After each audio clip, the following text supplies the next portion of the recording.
From downtown, this is Tim Kitzer from NBA Jam, and you're listening to NintenDomain Podcast. Boom shakalaka! This week on NintenDomain, the Nintendo 2024 stats are out, and the Game Awards happened, so I guess we'll talk about them. Where are your games? Let me see your games. I'm going to beat them all. 6 to go, and I'm on my own.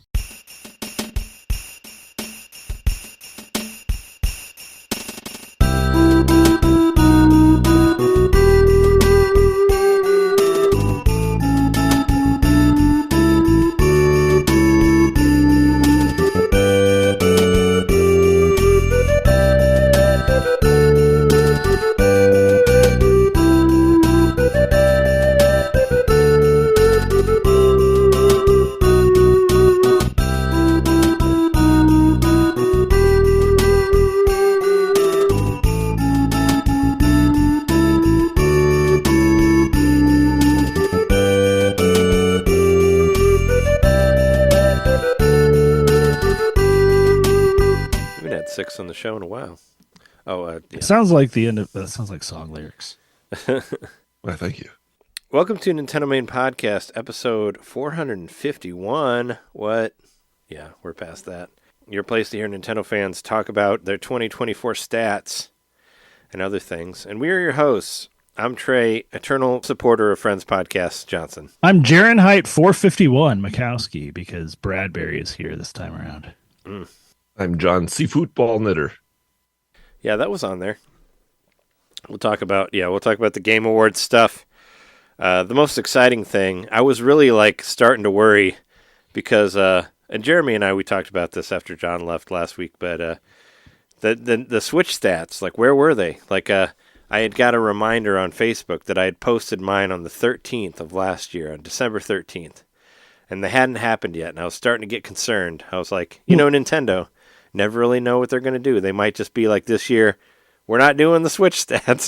Who the fuck knows? I mean, we got Alarmo and Nintendo Music, whatever. They could just be throwing it to the wind and be like, what, this year we're not going to tell you about your stats. But thankfully, Nintendo helped us out as they do so many times, and they actually dropped it today. This morning, I woke up to it on the day of the show, so. That's good. They've dropped plenty of directs in that same fashion. So hooray! Were you able to look at yours, Jeremy? I didn't see it. shared on. I looked at it earlier. I'll probably just need to pull it up again when we talk about it. Yeah. Well, I figured we'd start off the show with all of us talking about our stats because I know that's what I've been wanting to hear about. For sure. I mean, I did see. I saw some of John's, and we might have to. You might have to look a little bit lower and just see what games you've been playing that came out this year. That's what I'm really excited to. That can be a little appetizer for our best of episode, which will probably be the next episode. I was going to say this is probably not probably. This is our last episode of the year. Regular feed for sure because next week is Christmas, so we're not. I won't be here and I won't have internet or whatever. So we won't be recording next week. So this is the last one of 2024 of NintenDomain. So this will be our holiday episode, I guess. I'll probably drop something out of the vault for next week, so you don't have nothing. But bring something out of the Patreon vault for everybody to listen to if you're looking for podcasts, because everybody's taking a break now, so might need some extra episodes. But I'll see what's on the Patreon. I promise to do it this time. Last time I just dropped a preview. I'll drop a full one this time. But yeah, so because next week is Christmas, and then next week is New Year's also. I was hoping we could record on New Year's Day, but I don't know if everybody would be around. But we'll figure that out. I mean, I figured maybe we could do our best of on New Year's Day because that falls on Wednesday. But we'll figure that out. But anyway, stats. Nintendo Switch stats. They came out. I actually have them up on my computer here. I put them up earlier, and one thing I thought was really cool, and I want to go through it, is that they did a monthly breakdown. Did they do that? Yeah. Did they do that before? I don't remember. I don't think so. Other one? So I thought that was cool. Well, should we just go in order as it's presented on the website? Just to start with how we kicked off the year? Sure, yeah. All right. Let's do our first played game of 2024. Mine was Turok 3 on the 1st, on New Year's Day. I played Turok 3. And I think that was one of my early beats, too. I know my very first beat of this year was was the Super Mario RPG remake. That was the first thing I beat because I beat that, like after midnight, New Year's night. Like I remember that specifically, like beating it like New Year's Eve night. So I know that was my first beat, but maybe I beat that and then I jumped on to Turok 3, which was really good. It hasn't been included on the NSO, but Night Dive did a really good job remaking it, and I never played 3, and I like it a lot. I mean, I like it better than 2. So, but yeah, that was my first one, my first play of the year on the 1st. What do you guys have? On January 3rd, I played WarioWare Move It. Oh, you played it that early? Oh wait, when did that come out? I think it came out last year, but I hadn't had a chance to put time into it. Yeah, you're right. So I beat it after like the turn of the year. Yeah, my timing is the one that off. people liked or that they didn't like. Move It's the good one. It's pretty good. What was the other one? It wasn't Do It Yourself. The other one was Get It Together. Keep It Together. Right. So, Get It Together. Something like that. It wasn't like. I mean, it was fine, but it wasn't great. It wasn't. Yeah, it wasn't great. Move It was much better. Well, because I remember we had played it. Yeah, we played Move It when Jeremy and Shauna were here for your birthday for the Jer show, right? I remember we played it at the house, and you ended up getting it, and it ended up on your Game of the Year list. So that makes sense that you were still playing it in the next year. Like I said, time is whatever. Mm-hmm. So yeah, WarioWare Move It. No, that was a good one. That was the one that actually used motion controls, and it was weird, like being so late in the Switch life cycle. It was like it still felt like, oh man, like think of all the things you could do with the motion controls. Like it actually made you, have high hopes for, and then nobody did anything. Compelling use cases. But there's some really cool ideas in there, and it's definitely a really, really solid game. So I mean, WarioWare is the place to show. I guess there's more. Yeah, these games are where they show off their gimmicks the best, I think. For sure, especially in like a handheld regard, which this isn't handheld, but it's using a gimmick. It's using many gimmicks. That's true. I mean, it was supposed to be like the unofficial sequel to Smooth Moves, right? The Wii one, which that one definitely was. Yeah. Was like, all right, we're in the motion control world. Like, here's all the cool things we can do with it, and it very much feels like that type of game where it's like, oh, the sky is the limit on all these different things we can do with these motion mechanics and all that. Well, my first game of the year was on January 1st. I'm pretty sure this is the last time that I ever played this game. It's Super Meat Boy Forever. Yeah, I didn't even know you had that. I thought maybe like Super Meat Boy temporarily. Yeah, Super Meat Boy 2023. Not that it's bad or anything. It's just played one day. I don't know. Got drowned out pretty quick, and that was one of the 20 games that I got. Yeah, you got that big. You got that big pile of. Yeah, I think I got more than 20. You got like 100 games, or like it wasn't like $100 for more than 100 or something like that. It's like, no, I did about $200 over the two sales because there was the Christmas sale and there was the New Year's sale. And so this must have been from the New Year's sale, and it was the first game that I played this year, and I really didn't touch it after that. Just not that it's a bad game or anything, just had a lot of other stuff to do. So I'd go back to it sometime, like Super Meat Boy. I think the other Super Meat Boy is better, the original one. I mean, I saw some of the Forever one, but I thought the other one looked better, the original one. But yeah, we all kicked it off pretty early, within the first week there. So good for us. And I guess on what I have on the website here is the next one is your amount of games and your hours that you put into them. That one's kind of daunting. It's kind of the big one. That's kind of what we're all wondering. I mean, the big one for me is always the one for me is always like your number one games and all that sort of thing. But I guess I got this one always like let's guess who's got the most to least. I think it's Trey Jeremy than me. Well, ask here. I would predict the same. Why don't you guess the amount of games that it says on here, and keep in mind that they consider like free demos and like stuff like that all as that games. Stuff. Like it's not stuff that you all any pay. Games you open for. too. Like I think I saw yours earlier. You did. I'll back out. It can be a game from another year. It's just you played it this year. That's true. Yeah. It doesn't. It means how many you played, not necessarily how many you bought, but it could also be like demos and whatnot. So yeah. What do you think? Take a. I'm going to guess around 200 for you, Trey. Oh, it's not that high. It's lower. It's lower than that. It's 155 is what it says for me. 155 That's a healthy games. amount. I mean, there's 365 days in a year. Like, that's that's not that much, I guess. I was a little. I was like, when I saw. What do you think my hour count here? Guess on my hour count here. I remember what it was. Oh, I haven't seen it. I'm gonna guess 748. Too low. You used your Switch a lot this year. It's so true. is it over 1,000? No, I didn't crack 1,000. Actually, I was kind of 945. You still got time.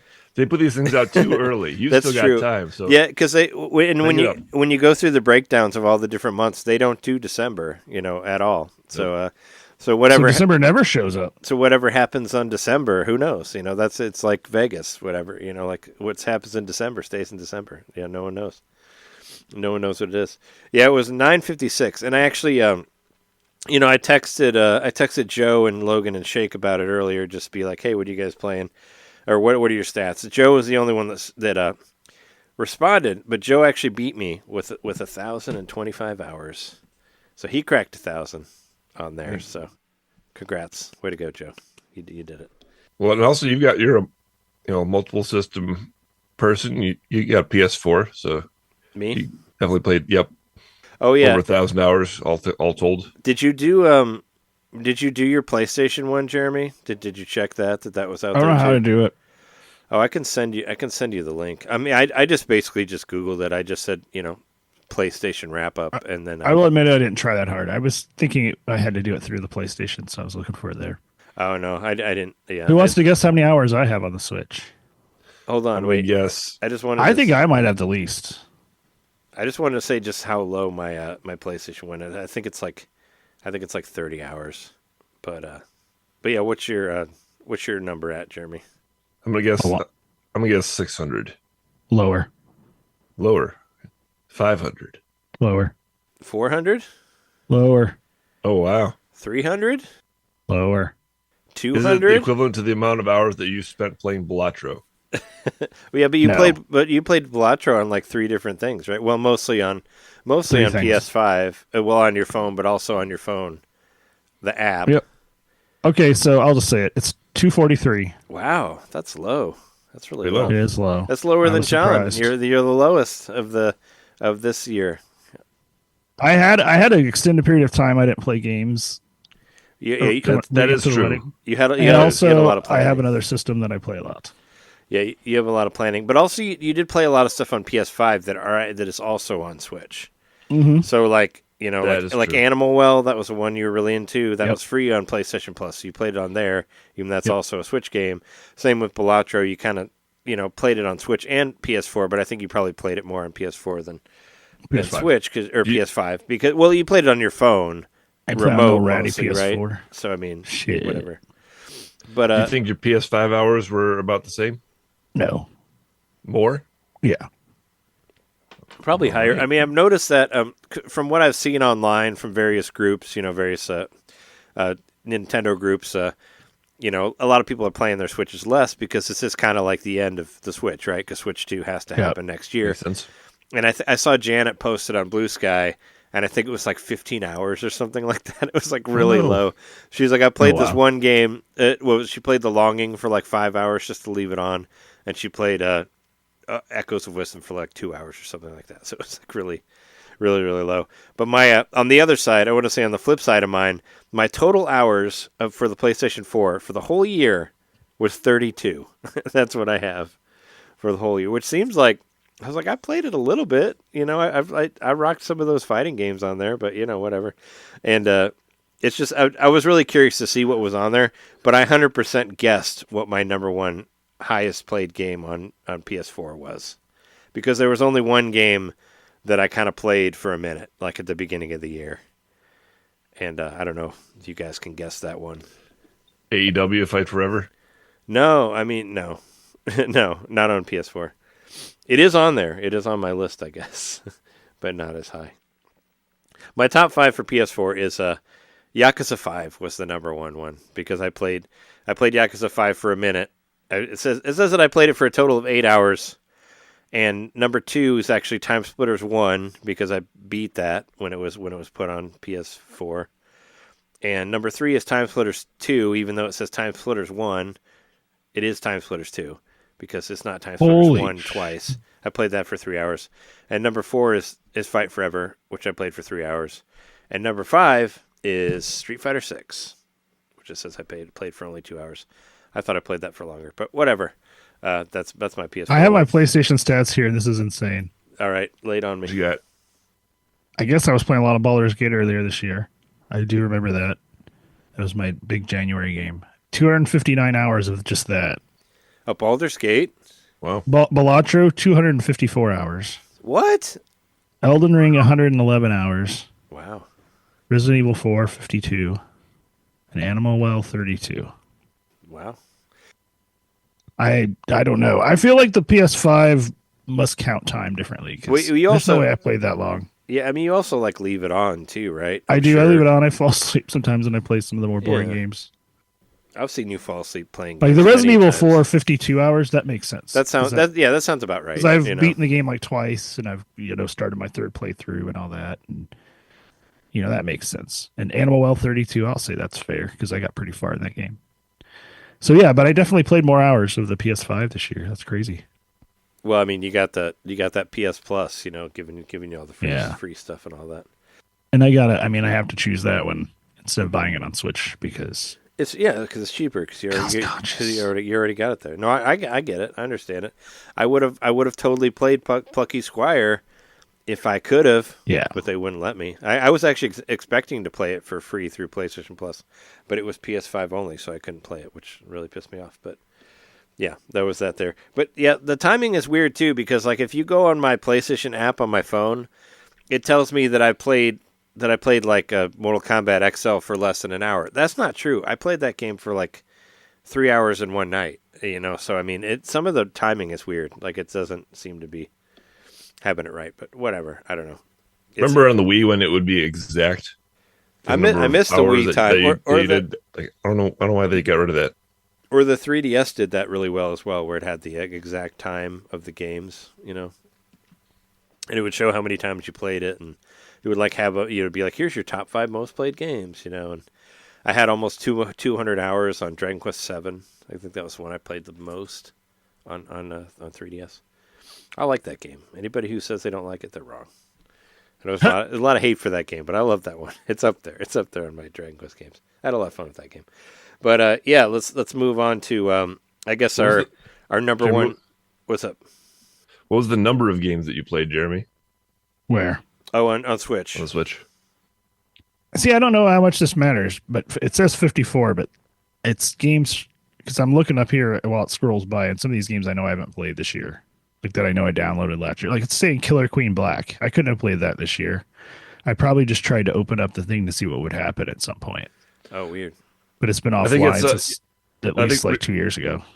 I remember because I check up on what everybody's doing too, and a couple weeks ago it said you were playing Killer Queen Black, and it surprised me. I was like, oh, he's back to it.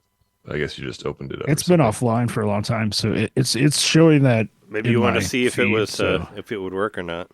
And also Inscription, which I know for a fact I played last year a lot more. So it's just games that were opened that you opened up. True. Well, for me, I came in at 495 hours. Nice. 107 games. Just a little under 500, and 107. 107 games. That's pretty.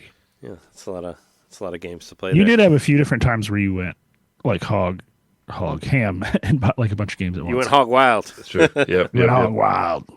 I did for sure.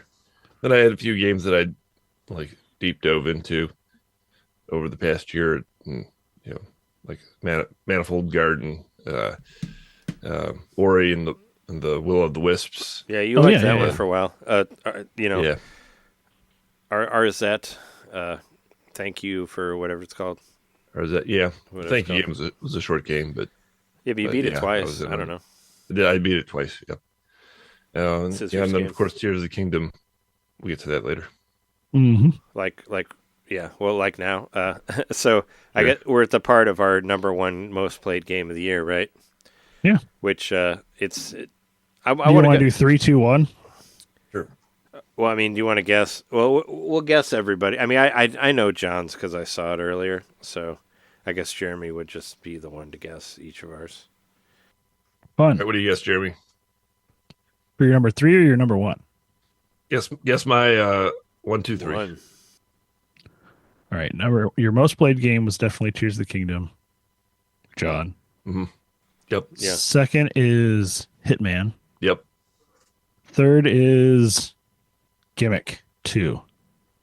Surprise, surprise! It's Baba Is You. Oh, okay. I do remember you talking about that a lot. That was a surprising one, yeah. Yeah, I was surprised by that. I knew I played it. I got pretty. I remember you were showing showing it to your family, and they were really digging it too. So yeah, I showed it to my nephew. My nephew really liked it, and it was. Didn't your mom think fun. it was cool too? Yeah. It was. Yeah, my sister was playing it with my nephew, and my mom was kind of getting in on it. It's sort of game where everybody can kind of jump in and give their thoughts and all that, and see what happens. Yeah, it was like a really cool, inventive game. But yeah, I didn't realize that it was my number 3 played game of the year. That surprised me. 17 hours on that one. 80 hours on Hitman, 183 hours on Tears of the Kingdom and counting. All right, for you, Trey, third most played game was Capcom versus whatever that one was, that new one that came out, that new fighting game. No. Damn it. Second that just place, came out like today, didn't it?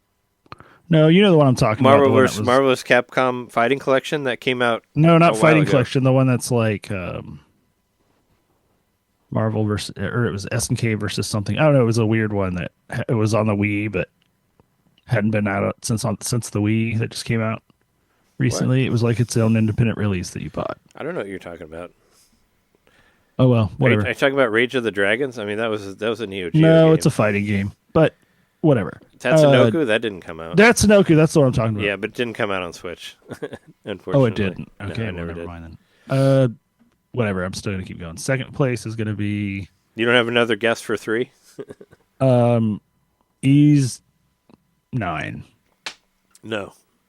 AEW Fight Forever. For which one? Number 3. It's in there. It's not number 3. Is that one number 1? Yes, it is number 1.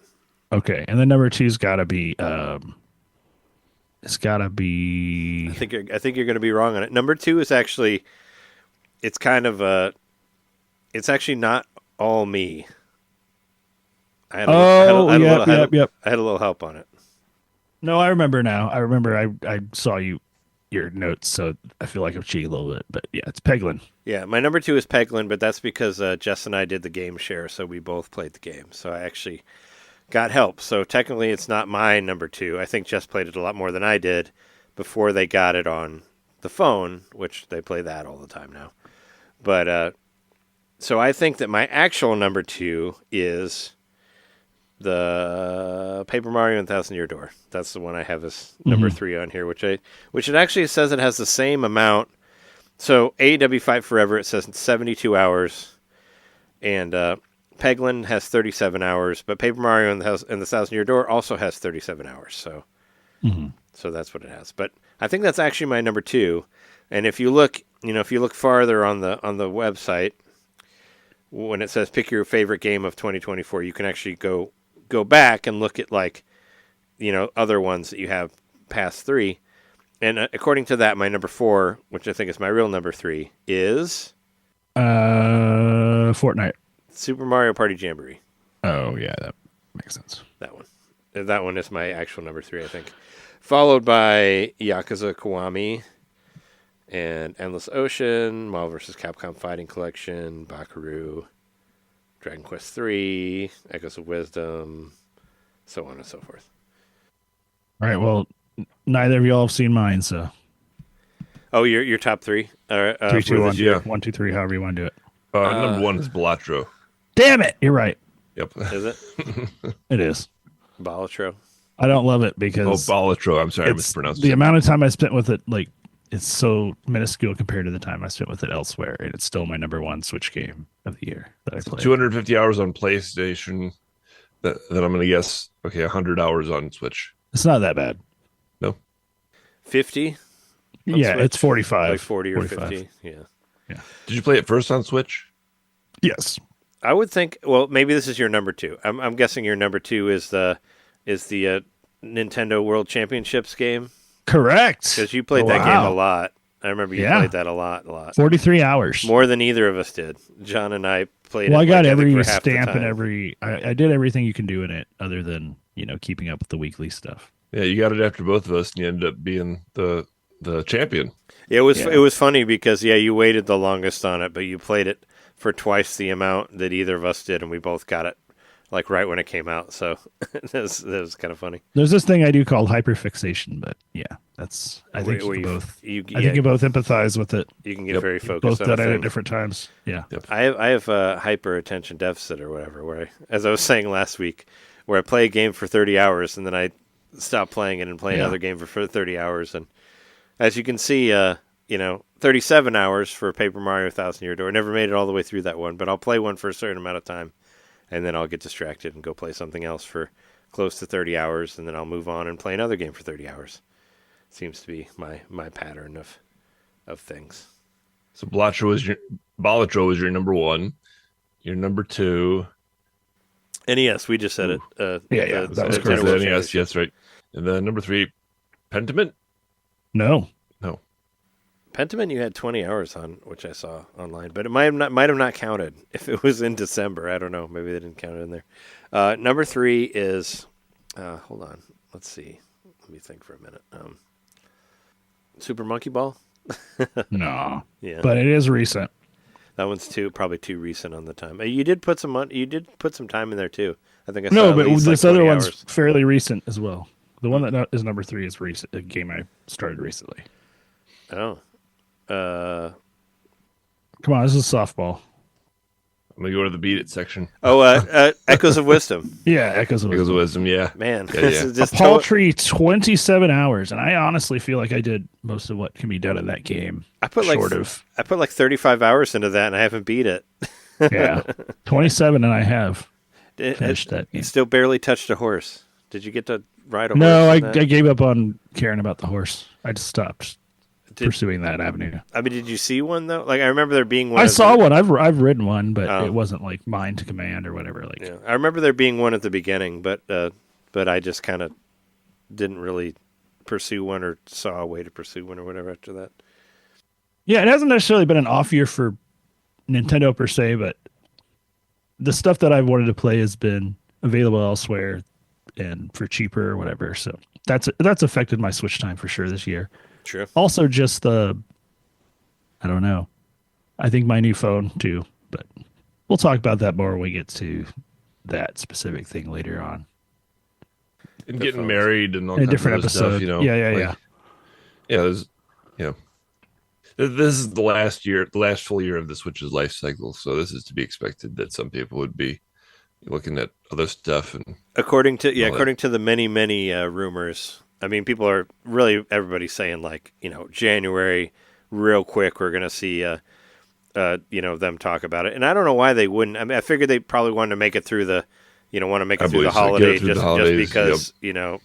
just because they still want to sell whatever Switches they can. And apparently they still are because they beat the PS2 amount. Yep, the numbers. And nobody even mentioned the DS before that, but that would have been before that. I was waiting for them to say they passed the DS, but I guess they... Even after the PS2 had their new fake numbers where they're like, we sold 160 million or whatever. But it's as far as the new count is for the US only. So worldwide, I think maybe the PS2 still has one up. I don't know. But let's stay on topic. What's our top genres this year? Oh, I didn't even really look at that. Mine was actually action. Same. Mine too. Yep. I think they must use it rather broadly, Well, and also a lot of the way they describe these games, I don't really fully agree with what genres they say they are. Sometimes I'm like, wait, that's not that. Or there's plenty of times I've seen, probably many times where somebody's where they'll be like, this is an RPG, and I was like, that's not an RPG. You're a liar. But I did kind of go a little bit more action this year because in previous years, as much as I love RPGs, they take a very long time to get through, and I think I kind of steered away from them a little bit towards the beginning of the year just because of, like I said, they take a long time to get through. But I have kind of, gotten back into them towards the end as I normally do. So They didn't put RPG as a genre because it doesn't even appear on my list at all. Yeah, they put adventure. It says role playing. Role playing, okay. Yeah. So mine says 41% action, 17% adventure, same thing. 14% fighting, probably a higher percentage because of the Liberalist of the Hot 42 that's over here, right here. This guy. I was playing some Virtua Fighter 5 with it earlier. Fighting at 14, role playing at 11%, shooting at 10%, and party at 7%. That must just be Mario Party. Like what? or I guess I don't know, maybe like the Jackbox games or whatever. I've got action at 46, adventure 33, shooting 13, puzzle 4, party 2%, which I'm pretty sure is just that Racetracks session that we had. How do you have a higher shooting percentage than me? I'm the first person shooter player over here. Yeah, this shit doesn't make sense. How do you have a higher percentage than me? Yeah, I don't know. Which one did you play? I mean, you played the one that we got. The post of brain damage. But I thought Hitman. I got much farther than you did. Hitman's definitely a shooter. No, that's an action game. It's not a shooter. It's probably also a shooter. It's a fucking stealth game. You can't shoot people, right? Like you have to sneak. You can. That's lots of it is shooting. I mean, you can, but isn't that like the worst way to play it? Like, don't you have to like sneak I play around it the worst way sometimes. Okay. I doubt it's that. I mean, that's how I played Hitman. That's how I played. Like, how do you actually play Hitman? Then that's how. Well, sure. I mean, I would. Right. Yeah. I imagine they all fall under like a certain set of tags, like a YouTube video, and that's probably it. Yeah. Almost for sure. I mean, it's thinking, third person, first person, even like, 2D, like Gunman Clive or whatever is a shooter, if you want to call it that, So that's probably it. Sure. And then 2% racing. I don't know what racing game I really played this year. I didn't even get a percentage for racing, and I love racing games too. So, what did you play that was, did you play like some hours of Mario Kart or something? Blast sometime. Yeah, I mean, it was kind of a light year for racing games. I don't think there was any racing games that I really loved this year. I played plenty of racing games on my Switch this year, and it's not even listed. I've got action 40%, adventure 15%, playing cards 15%. I don't know what the fuck that is. That's a whole genre now. Playing cards. That's ball trap.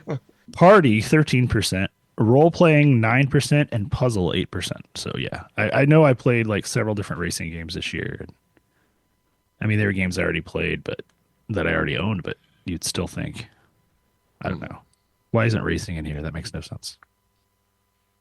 Yeah, you got into cruising at a moment, didn't you? This year? Well, let me just, I want to run down and I'm going to do it quickly. I just want to run down the games by month just because I think it's interesting. Yeah. And you can maybe figure out, we can see if these games are actually in here or not. So obviously my big game for January was Fight Forever because I was still on that train, and I did play, I record a lot of stuff for the best of or whatever. Says I played 29 days in January, 118 hours. Played 22 hours of Fight Forever. February, it's funny because mine are just whatever I talked. If you listen to the podcast, you know whatever they are.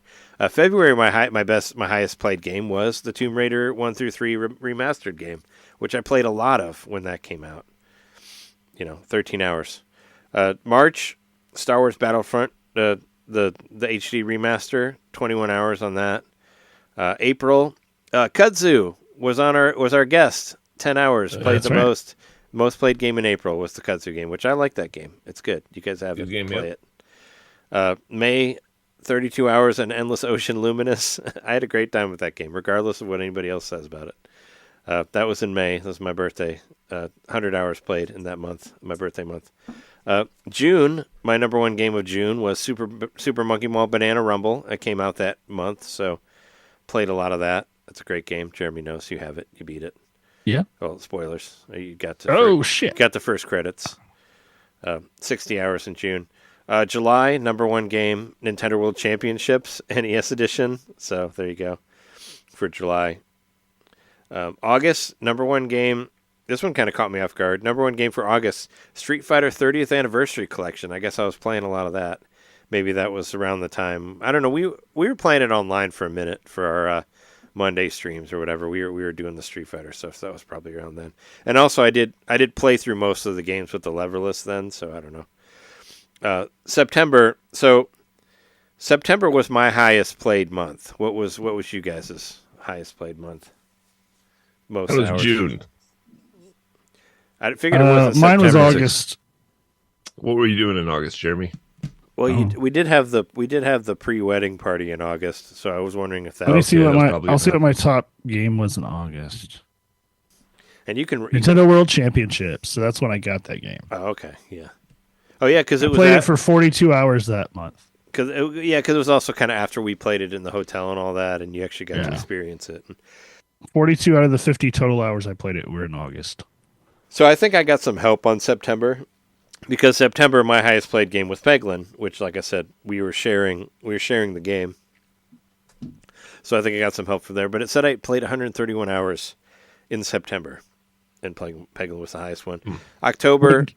What game came out in October? This one is really easy if you remember what games came out and what month. What was it? Paper Mario? No. I mean, you have it. I have it. Oh. Yeah, got it for your birthday in October. Came out around that time.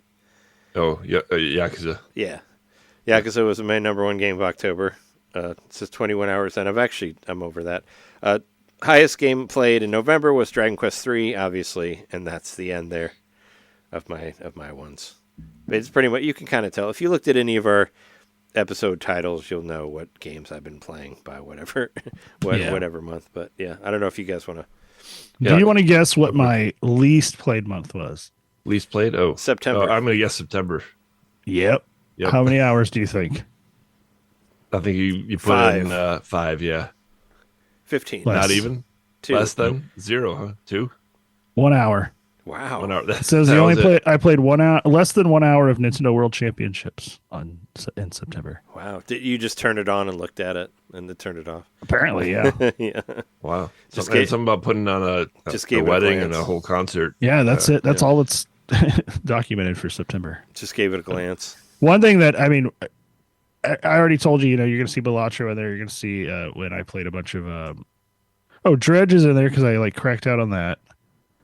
And then, so in April, I played 25 hours of Dredge, and I beat it. And then this is kind of sad to me. October, 31 hours of Pikmin 3 Deluxe. I stopped playing it because I hated it. You got to the boss, or you got to a thing you couldn't get past, right? Yeah, but it wasn't the final boss. No, it's just really frustrating, and I'm like, no, I can't do this anymore. Oh no, because they just keep adding extra stuff you have to do. Strong time words. limits. Do you really mean you hated it, or you just got frustrated? I hated it. Oh, I was frustrated with it, but I also didn't care to see what happened afterwards. So, I think saying I hated it's probably fair too. Sure. I mean, I remember when it came out on Wii U. I played through it to the end, and it took not that long, and I liked it, but I don't know. I bought it again on Switch, and I haven't returned to it in a long time. There's a certain kind of stress. I understand that I just don't like in games. Yeah, stuff in there. And there's all the stuff you can do where you can just mess up, and then you have to start all over again. And I hate that. I hate that shit. Yeah. Yeah. I'll just run through my year real quick. Just some highlight months. March was the month of Ori. That was the game that I spent the most time on that month, and just dove in, beat the game, finally finished Ori and the Will of the Wisps. And when I think back on that game, it's just man, it gives me warm fuzzy feelings. Love that game. It's just a beautiful emotional experience. Warm worries. And let's see, April was Stanley Parable Ultra Deluxe. Really fun, really creative game. It goes to all kinds of places that you don't guess it's going to go. Let's see. June was my most played month of the year. That was Tears of the Kingdom. When I got back into that, really, actually, I got back into it in May, but it seems like I peaked in June. Really was plugging away at it. July was Nintendo World Championships. September, Gimmick 2, a unexpected sequel and a much wished for sequel, and a fantastic game. Took over September. October for me, it was Atari 50 because of the DLC. That's right. Man, again, I think like it was good enough as it was. And then they went and released 2 DLC packs that just like took it over the edge. Yeah, so that's pretty much it. Then it's Tears after that. So that's it for me for the year. Fun thing, I was thinking about this, seeing like the amount of time that John has put into Tears. I've not played Tears at all this year. Like not at all. Huh? Not a second of Tears this year. Any inkling to ever get back to it? I mean, I have to beat it eventually, right? Whenever you beat it, then I'll give it a try again. How about that? So 2027. 6 years from now. I load it up every once in a while just to go to like the highest island and build a little machine and just fly as far as I can, because it's such a pretty game. And yeah, you still crack it open and all that. I just I don't really like play it. I just fuck around in it, and then I don't even save. But because I've stopped actively trying to pursue anything in the game, but it's just nice. It's such a beautiful game on the Switch and such a fun little toy box. Like you can just jump all the way from the clouds all the way to the depths. It's awesome. It's a perfect game. And one thing I'm noticing about it, just to, since I was just fresh off the 6 hours playing it today, that every corner is filled with something. Like if you're going to make an open world game, if you're going to make a giant map, please, follow the Tears of the Kingdom template and just put something interesting around every corner. Every space has a purpose in that game. It's just confounding to me how they accomplished that, but they did. I feel like in some ways Tears of the Kingdom kind of was the swan song of open world games, because there's other ones that have come out since, but nothing just seems to have any sort of cultural impact anymore as being like, oh, it's this open world where I can do whatever. Like since Tears of the Kingdom, you just don't really hear about it. Yeah, it's true. In fact, I hear more of the gaming press people wanting less open world. That was it. They were done with I it listen after to that. And stuff. Yeah, it kind of turned me off on the open worlds. I think folks, if there's anybody saying that, it's because there's so many that get it wrong. They get it wrong. I don't mean as a reaction to Tears of the Kingdom, but as in a sense that it's like, it was like the best way to do it. Yeah. I mean, maybe one day there'll be something better that's open world, but I think the open world shit just needs to like go back into the blender and come back out better later. And we just like refine other stuff in the meantime. GTA 6, it's on you. Well, what else is there in this review? I think that's it, right? Pretty much. Yeah, I mean, it's I was gonna say I could go through like some of the stuff of the year, but we could save that for our Game of the Year episode. It's just they ask you to pick your Game of the Year, and we're not going to say that here. Yeah. Yep. I'm not going to do it on here yet. But there was an episode. I think Jeremy wasn't on it. There was one in September where John did, where I talked about which games I had played the most that had come out this year, and it's still the same pretty much. I think maybe Mario Party Jamboree is higher, or maybe it wasn't out at the time when I did that. But we can always return to this when we do our Game of the Year thing. So we can go to that. But well, what do you want to do? Do you want to do our gifts? I've got mine sitting right here. Yeah, let's do that. We can do that, and then we'll take a break and try to do the rest of the stuff in an hour after that. Sure. But here, I'm going to text Jeremy. This is what we're going to try to do here. We're going to try to multitask. So I'm going to send Jeremy a picture of a code. Okay. And you put it in on your Switch as John is opening his present. This is what. Let's see how well this works. And then I want to hit the A button on the code. I'll wait to hit the A button. Oh, okay. Yeah, I guess I shouldn't send you the picture of it then, because it's going to explain what it is. So we're only doing Trey's gift right now. I just bought my gifts yesterday, so that's fine. I'll probably be late again. That's okay. I was going to say my gifts are time sensitive, so and I want to get them. I want to get them out. I want to get them out before. Hold on. Let's say don't open that yet. I'm gonna just let me at least finish typing the the code here to Jeremy. Yeah, we're not recording for another 2 weeks, so We have time to catch up for gifts to arrive. Yeah, I just wanted to. I've been waiting long enough. I bought my gifts back in November. So, I've been sitting on this box for 2 weeks. So I've been waiting for a while here. I'll describe the box to the audience while you're texting the code. Let's see. It's about a 8-inch by 6-inch box, 8 by 6 by 3. It's a brown box. It's still in the. You didn't even take it out of the box, did you? Did not even take it out of the box. Nope. Oh, okay. Well, I'll remember not to pay extra for the gift wrapping next time, because you haven't even got to look at it. I wouldn't even open the box either. To be honest, I would have thought to just leave the box closed. Yeah, actually, yeah. My mom sent us some holiday gifts upstairs, and yeah, we have not opened the box. And my mom was like, "Oh, I'm just going to order one to myself so I can wrap it and give it to you." And it's just like, you really don't need to. Like, I got a couple of gifts for my nieces and nephews, and I thought about doing the gift wrap, but I'm like, it's going to be in the box. It's fine. You don't need to get the gift wrap. Just put a little note in there. Boom. But actually, the shit I got them probably won't be there until after Christmas, unfortunately. But it's very cool. And I waited too long on one of them because fucking Pitchfork had to call them the best new rock album of the year. I had to do that before I ordered it, and then you can't find it anymore. I'm talking about a band called Echo Astral. Listen to them; they're awesome. But yeah. Anyway, I texted Jeremy the code, and so if you want to open yours, you can, John, right now. All right, I'm opening it. I'm opening the shipping box.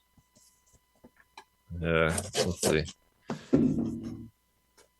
We'll have some extra time because it is gift wrapped inside. Come to find out. Yeah, I think it's just a bag. It just has a tie on the top of it or whatever. I think that's what I mean. Yeah, because I think I've gotten ones gift wrapped from you probably and from other people. It's just a bag with a note on it. Well, don't read the note before you open it. Don't read the note? Well, the note is going to give it away, obviously. The note's going to give it away. Okay. Going against the gift-giving tradition, I'm going to save the note for last. Yeah, sure. You probably know what type of thing it is just from holding it. It's probably pretty easy to figure out. Inside the bag is some kind of rectangular shape. I'm guessing plastic in the same dimensions as a Switch case. Uh-oh. Resuming, opening the bag. All right. Whoa. Okay, so normally, oh, nice, the Metal Gear Solid collection. So normally I buy, I try to buy stuff that came out this year, and I actually forgot that the Metal Gear Solid collection didn't come out this year. It came out last year, but also, I mean, I'm pretty sure you said that you'd never owned a Metal Gear game before. So never. So it was I owned 3. It was like at 3. It was at like its I don't know, is that one of its lowest prices? But yeah, I mean, I think I figured you'd have fun with the NES games are on there, which have never been released before because Kojima hated them. But you can play the real Metal Gears, the MSX ones on there. But I think most importantly, you should play Metal Gear Solid 1 and Metal Gear Solid 3.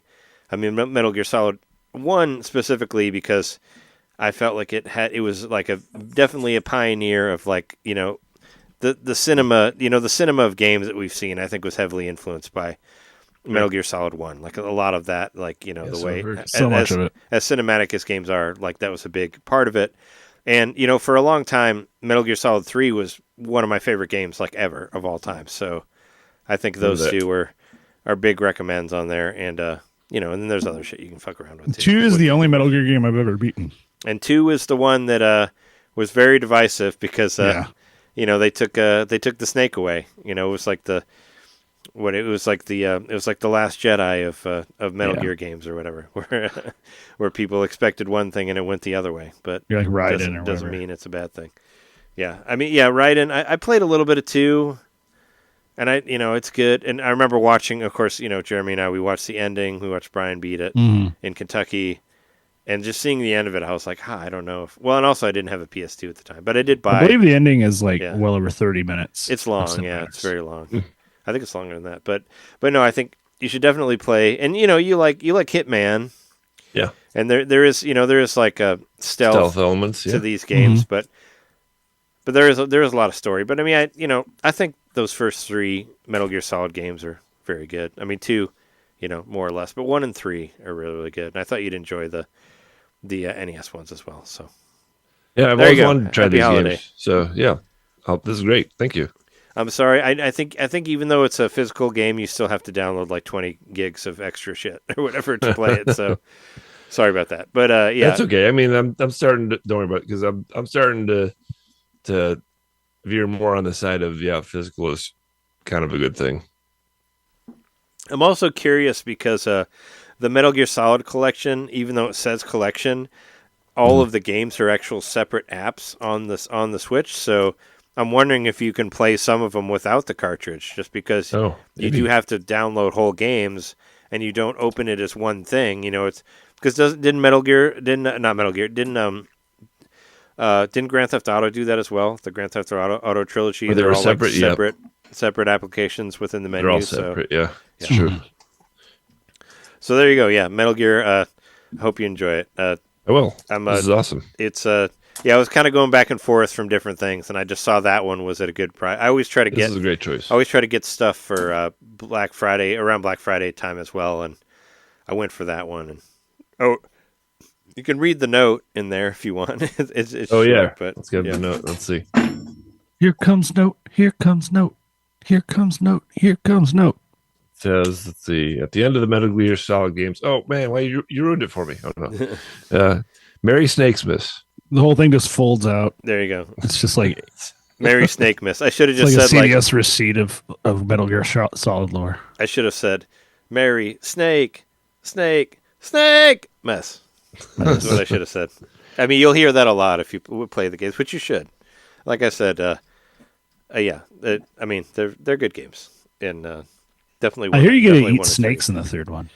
Oh yeah, it's one of the greatest theme songs ever. I love that song so much. Still, the Snake Eater, the James Bond Snake Eater song. I used to listen to that shit all the time on my iPod back in the day.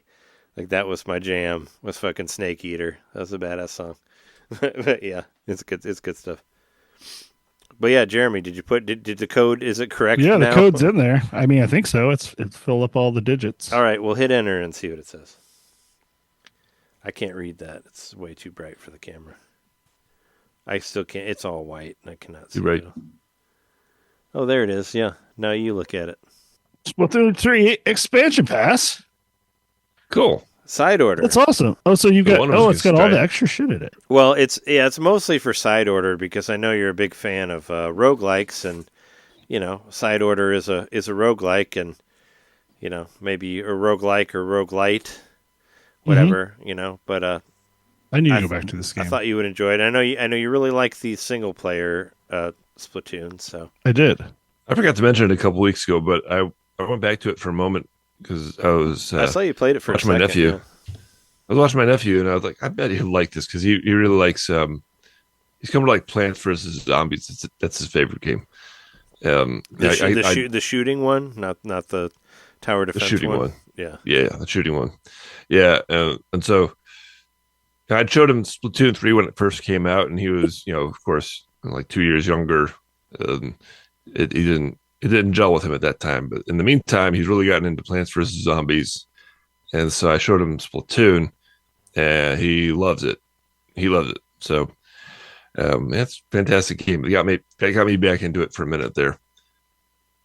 Okay, I got to get back into that game too. Well, now I definitely have to because I have content. You got side order now. I'm downloading it right now. You might have to look online how to find the side order, because I did, because it's not. I'll just tell you right off front.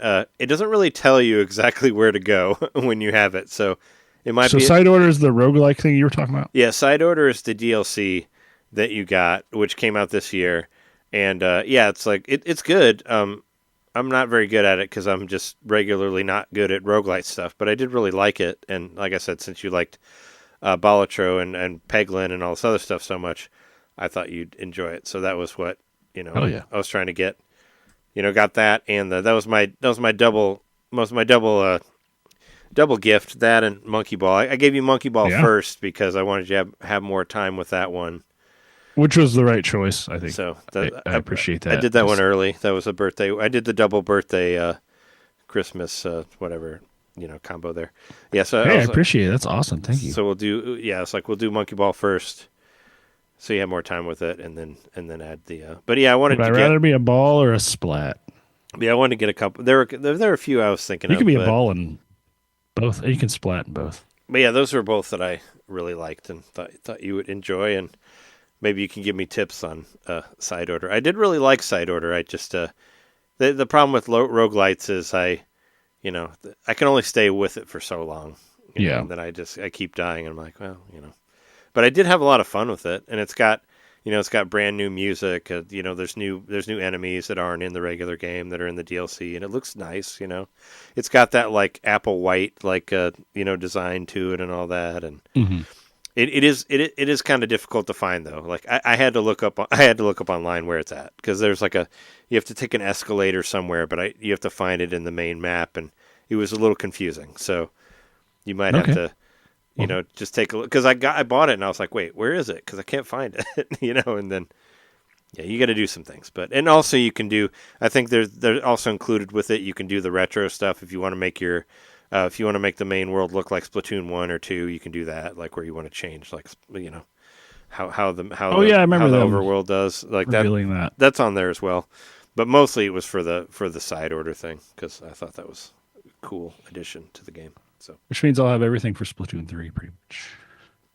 Yeah, I was trying to find a way to get it, and you can buy DLC or digital stuff through Best Buy, and it just sends you a code. So cool, And for the Monkey Ball one, I was actually able to get the discount that was on the eShop, but as a physical code. So that was a new thing that I didn't know about. So cool. But anyway, why don't we take a break, and then we'll come back and sure, cool. Try to plow through all those things that we have.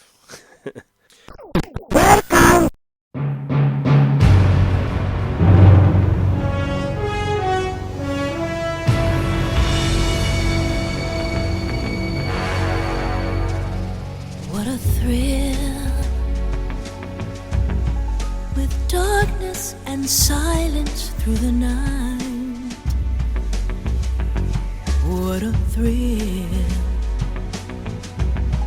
I'm searching and I'll melt into you.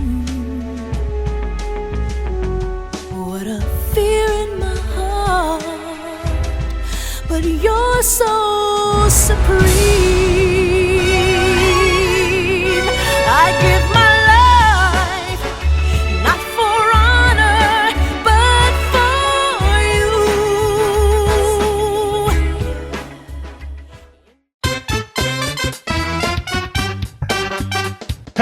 Hey, you. It's me, Mario. Yeah, you. Subscribe to our Patreon to hear our bonus shows, which happen every month. I'm tired. Tired of all the big corporate podcasts spoon-feeding you the same old video game news on every single show? Spaghetti. Ravioli. Then expand! With NintenDomain Expansion Pack. It's us talking about old games that were important to us. It's us interviewing people that we meet at conventions. And heck, it's live shows from those same conventions. It's basically everything you could want that NintenDomain ever made. Here we go! And it's just $1 a month. That's less than a bad indie on the eShop. It's $12 a year, which is less than Nintendo Switch Online. Thank you so much for subscribing to our Patreon and supporting NintenDomain. Just go to patreon.com/NintenDomain podcast and, hey, Mario, let go. Whoa! He's throwing us back to the show. So long, Bowser. Patreon.com/NintenDomain podcast. Game over.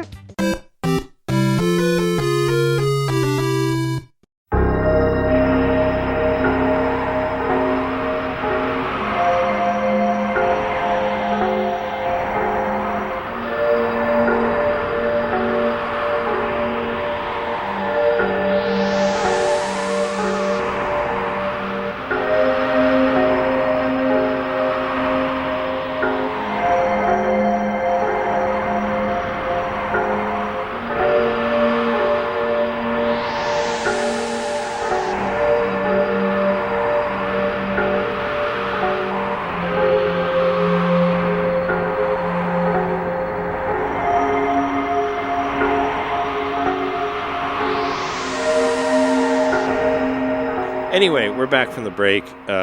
Let's try to. Why don't we talk about? You want to talk about our stuff quickly? Yeah. I don't want to spend a whole lot of time. We can rocket through it. So last week, Friday the 13th. It was Friday the 13th. We went to a holiday party. Jess and I went to a holiday party at Darren and Jessica's place, which was really fun.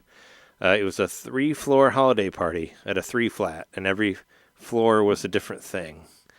And if you're on Facebook or Blue Sky or anything else, you could look at those pictures of me in the flesh booth, which is pretty fun. Yeah, that was some interesting stuff, but also really cool because I know that they do the horror design stuff. Yeah, well, yeah, Jessica does special effects for Chicago Med. So, and I was actually talking to one of the other special effects people that were there that she works with, and she was telling me that some of these were ones that didn't make it. Like we had some baby heads that weren't quite there, or the foot or whatever, didn't quite make. It wasn't picture ready, It was the ones that kind of messed up. So that's how it ended up in the flesh room. But yeah, there was a chest skin you could put on, or there was a vagina that I put over my face or whatever. Anyway, it was okay. I thought that's what it was. I expected you to start giving a monologue. Yeah, yeah, right. No, it was a fun party, and yeah, it was. Jessica was like, "Oh, we got the flesh booth back there," and I was like, "Okay." And I was like, "Do you mean when we have too much drinks, we might be stripping back there or something?" But I should have realized just because of I should have since I've known her for so long that the flesh booth would actually be fake body parts and stuff and that sort of thing, because of the because of the special effects and all that they do. So I should have thought about that. You have cool friends, Trey. I think it was fun to go. That's pretty fucking cool. I wanted to make sure and go, and we had a good time. It was fun to hang out with. And there were some people I hadn't seen in a while. I wanted what was it? This one guy that I would see at a lot of Jessica's parties back in the day. I think one of the last times I saw him was at a Peg Boy show, in front of my apartment. This a street fest, which was great. It was in the rain. We were reminiscing about it. But he told me about this metal band, Blood Incantation. Have you heard them? They're good. Yeah, I hadn't heard them before. Anyway, I was listening to them from that conversation, so that was cool. But yeah, I was listening to a lot of metal stuff over the weekend. But yeah, no, it was a fun time. And when we got back, I was like, it's Friday the 13th. I'm going to play Mortal Kombat, 10 XL, because I haven't really got to get into it with the leverless and all that. So that's what I did for Friday after we got back, is I played 2 or 3 hours of that. And I played, the first, obviously, Friday the 13th, I played as Jason first, Jason Voorhees. Of course. Yeah, because 10, I think 10 had the most, horror characters. And I mentioned it last week. I was thinking about all the guest appearances that have been in the Mortal Kombat games. That's a future gift for John. Mortal Kombat games are so cheap. I'm going to buy you one of these Mortal Kombats eventually. You should play one of the new ones, because even if you're not a fighting game fan, the story modes are really good. They're a good 10 hours of great stories, great cinematics, better than you'll ever see in any of these bullshit movies that come out, in the theaters or whatever. But yeah, I was fucking around with XL, and I was like, I'm gonna play as Jason, and I played through the game as Jason, in that. Oh yeah, and I was thinking about the crossovers, and I was like, well, I want to get, I wonder what all the Mortal Kombat 10 ones were, because I have the disc, but I never got the crossovers. And I found out that the game was $4 on PlayStation for the game and all the extra characters. It was basically the Game of the Year edition for $4.50, and I'm like, oh fuck it, I'll just get it. I'm like, I already have it, but I'll get it again just to get all the extra characters. So I finally got to dive into it, and I played through with Jason. And yeah, I played as the brawler version. There's 3 or 4 different variations of the character that have different moves and all that, which hats off to Mortal Kombat. They're really good at making a fighting game last for a really long time, because you can unlock different outfits for all your characters. And even Mortal Kombat 10, every character had different move sets that you can use. So even one character has 4 different characters within the one character. So it's 100 characters plus or whatever. So I was fucking around with that. I beat the arcade mode with Jason. Basically ends with him killing camp counselors in the Mortal Kombat world, I guess. It was really weird. It's I was brought into it's not him saying that, because Jason never says anything.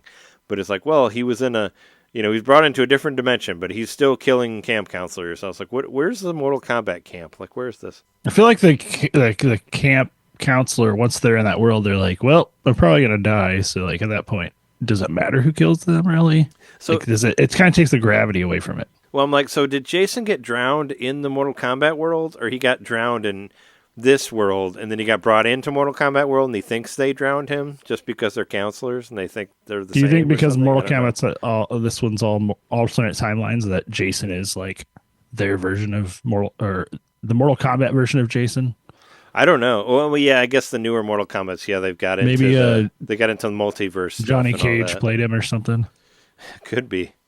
But the weirdest ending, so I played through with Jason, and that one had a weird ending. But the weirdest ending was I played through with Leatherface, and Leatherface is fucking fun as hell to play. There's a lot of really cool shit not you one, can not do. three, but two. Yeah, I think, there are 3 different Leatherfaces. 3 is my favorite Texas Chainsaw Massacre is part 2, and not just because of the Annihilate song. I just, and I love 1. I think, 1 and 2 are really the only ones I've seen, and I think those are the only ones worth seeing. I've seen parts of the other ones, but, whatever. But 1 and 2, they were made by the same director. Toby Hooper did both of them, and they're both really good, but I love 2. The one thing I kind of missed about Leatherface in the game is he doesn't do that dance. He doesn't do the chainsaw, the specific chainsaw dance that is in Texas Chainsaw 1 and 2. But he does kind of do a dance where he moves the chainsaw around like that, which he did do in the movie as well. I feel like the zombies in Resident Evil 4 do that, kind of. Did they do this dance where they move the... Maybe they don't do the dance, but they definitely I wish put they their did. saw up above their head and kind of sure stunt and stuff. But he has some really cool moves, like the X-ray moves, which are super moves in Mortal Kombat now, where basically you just break the fuck out of the character. There's a move where he where Leatherface hits he has the mallet, which you've seen in the first 2 Texas Chainsaw movies. He has the mallet where he hits you up in the air.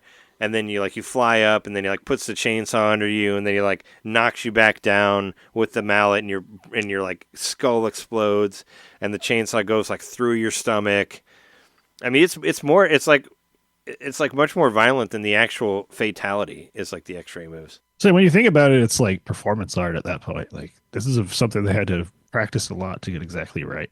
Sure. To land perfectly on in the middle of the chainsaw, then cleave their skull. I mean, the X-ray moves have been really cool. I mean, I remember from the first Mortal Kombat remake or whatever, Mortal Kombat 9, when Sub-Zero reaches into you and grabs your liver or whatever and freezes it and crushes it. It's why don't they put that in the movie? It's so much cooler in the game. They never get that cool. But I made it through arcade mode again, and I forgot there was an extra Shinnok at the end. It's been a while since I played Mortal Kombat 10. Shinnok was the bad guy in Mortal Kombat 4. They brought him back for 10. And you play Shinnok, but then you play the extra, the ultimate form of Shinnok, where he's way bigger and his, whatever, his damage is much higher and all that. And I beat it with Leatherface. And Leatherface, basically, the ending is, he has a crush on Sonya, and she won't talk to him, so he ends up killing her and cutting her face off and putting her face on his face. And that's the ending of the arcade mode on Leatherface, and I was that's kind of fucking weird. Well, he doesn't refer, it says oh, blonde girl's face. She doesn't like me, so killed blonde girl, cut her face off, and put her face on my face, and now I'm blonde girl. It's kind of how the ending goes. So it's oh wow, okay, that's weird. That's bizarre. But yeah, it's fun. I played. I fucked around with the crypt a little bit. Where you can unlock the extra shit. This one has a first-person crypt that you get to move around in. That was pretty fun. And I did some single matches with the Alien and Predator, and just did fatalities just to see what they were like. And you get to play as a necromorph, and and that sort of thing. And it's fun. Last week I talked about Chernobylite, which was a game that we got a code from Untold Tales to us, and I've been fucking around with that more. I saw you were on the stream for a second, Jeremy, when I was streaming it on Saturday. I probably, maybe I was on there. I mean, I looked in the viewers and your name was on there. Either that or somebody's impersonating you. But No, I clicked on it. I remember clicking on it, but Saturday night. It was probably really boring because I still didn't know how to play the game yet. But it was funny because I came home on Saturday and I was all right, I got to put more hours into this Chernobylite game because we got a code of it and I want to play more of it. And actually, I liked the hour that I played, so I put a couple more hours into it. And I started streaming it, and I forgot to plug my laptop in. So I streamed it for an hour, and then my laptop died. and like the stream completely cut off, and I was like, did the power go out? And I was like, oh no, I didn't plug the laptop in, so it just ran out of batteries. But the video was still saved on twitch.tv/NintenDomain podcast, so you can still find it there. But we talked about this game a little bit. It's basically kind of like, you could say it's a version of Fallout. You could say it's a version of like Stalker, like those games. You know, they just released the Stalker trilogy. It's like that sort of thing. It's kind of like a first person horror RPG sort of thing. What I find really, really interesting about it that I wanted to talk about this week, which I didn't know about last week, is the death mechanics. So the first time you die, quote unquote, you wake up like tied up at the enemy's base, and you can get out of your tied, get your chains off or whatever, and then you can set up traps and get your equipment back, which I was terrible at that, so that didn't work for me. But when you die, when you actually die, you go to this this purgatory type place. And you can actually go back and change all of the decisions that you made in the game. So if you feel like you're kind of like stuck in a corner, you can actually fix it, which I thought was really cool because I've never really seen that in other games that I know of. So like, for instance, there's one guy that called me and asked me to meet him in a place. And the game, you're trying to find your fiance. You lost her fiance in this, Chernobyl factory or whatever. She may be dead, she may be not. And she's constantly haunting you. She's always talking to you, telling you things, like asking you to go revisit places you lived or you worked or whatever, but you think she's alive, and who knows if she is or not. But you're trying to find her, and there's this one guy who like calls you on the CB or whatever and says, "Hey, I have information about her." And when you go to find him, he's like, "Here's the information, but you need to burn it because the other team might get it." And there's a choice there. You can either burn it or you can read it. And I chose to read it, and since I didn't burn it, the guy has been like wanting to kill me ever since. So he's been attacking me on every other mission. So if you feel like it's gotten harder because you didn't burn the stuff, you could go back into like the purgatory and change your decision to where you did burn it, and then maybe he won't try to attack you in the next thing. Or same with like, you want to recruit basically recruit team members. And the team members will actually teach you things. Whenever you level up, you get skill points, and you can use skill points to ask your team members to teach you new abilities, like, different stealth mechanics or, whatever, combat mechanics, like that sort of thing. And, like, say you said something wrong that made them upset, you could go back when you're dead and change what you said to them, and then when you come back, they'll think better of you. Or maybe you fucked up and all your team members died, you can go back and try to fix, and then they'll be alive when you come back to life. So I think that's really, really cool. Like, I've never really seen that before in games. And that kind of was like, oh shit, I should play this game more. And I've been trying to play it more, but I'm just not very good at it. But I'm trying, And it's not that long, I don't think. And I texted you about it, Jeremy. If you're curious about it, it is actually free on PS Plus on the extra level. So if you want to try it, I was wondering, you texted me that, and I was like, it took me a second to remember. Oh, that's the game we were talking about. But yeah, well, it's just because I saw that you were watching. Kind of randomly, one of our friends recommended that we watch this show called Chernobyl. So it's kind of a weird, like, random thing. I'm like, well, maybe I should play this game and watch that show. I've seen Chernobyl. It's a fucking depressing ass show. But yeah, Jess and I watched it. I think it's on Max. But yeah, it was recommended to us. Very depressing. Very depressing, but I'm sure you probably saw some of it or heard about it, Sean. Yep, definitely heard about it. I mean, it's it's radiation, and yeah, it's fucked. But yeah, if you're interested in playing the game, you can get it for free, and probably runs a lot better on. I'm sure. I mean, it runs way better on PS5. Not that it necessarily runs bad on Switch, but I did run into a couple things. There was one mission where I was supposed to go and destroy this radiation zombie that was there. And when I get to the spot, the radiation zombie shows up, but then it disappears, and you can still hear the music like the zombie's there. And it's still, it'll show like a little thing on the screen, like where the enemy is, but the enemy's not there. And it keeps thinking that I'm in this battle with this enemy that's not there, but I couldn't do anything. So I tried to just leave the level because you have this portal gun that can make you jump out of the level and you go back to your base. And I used the portal gun, and then it hard crashed right there. And I was like, all right, well, there was a problem there. But then when I go back, I'm at the base, and everything, it auto saves all the time. So I guess that's a good thing about it crashing. And then there was another one where I was just sitting in a room, and it just crashed. I wasn't even doing anything. It just crashed. And then I went back and I was in the same spot still, so it didn't really lose anything. But yeah, it's been. I've been enjoying it. And like I said, if you're interested, you can check it out for free because you already got it on there. What was it? Sunday night, Jess and I, we had a lot of drinks, and I got a little overly drunk. And I was thinking about was it Andrew V who had emailed us and talked about physical Nintendo stuff. So I ended up ordering some physical stuff drunkenly, which I had actually forgotten about until I woke up and saw a receipt from Club Nintendo. Yeah, from Club Nintendo. I ordered some stuff. It should be out by the end of the week. Maybe I'll talk about it whenever it gets here. I just thought it was kind of funny that I actually ordered it. I think you're gonna get that soon. I still had to. Yeah, no, it said that it would be here at the end of the week. Just got a tracker and stuff. Yeah, you still have to pay like $7 shipping and handling, so it's not completely free. But I did order a couple things because I had like 20,000 platinum points or whatever, and I was like, let's buy some shit. So they do expire. I've lost a lot. Oh yeah, so I got some shit. Oh yeah, and my nickname earlier when I said the eternal podcast supporter, my top 5 number ones is out now on Super GG Radio. You can go read that if you want to. I thought it was pretty cool. Got some, John read it. You like my top 5 number ones or whatever? I haven't read it yet, but that's because I was wanting to really just put my mind into it.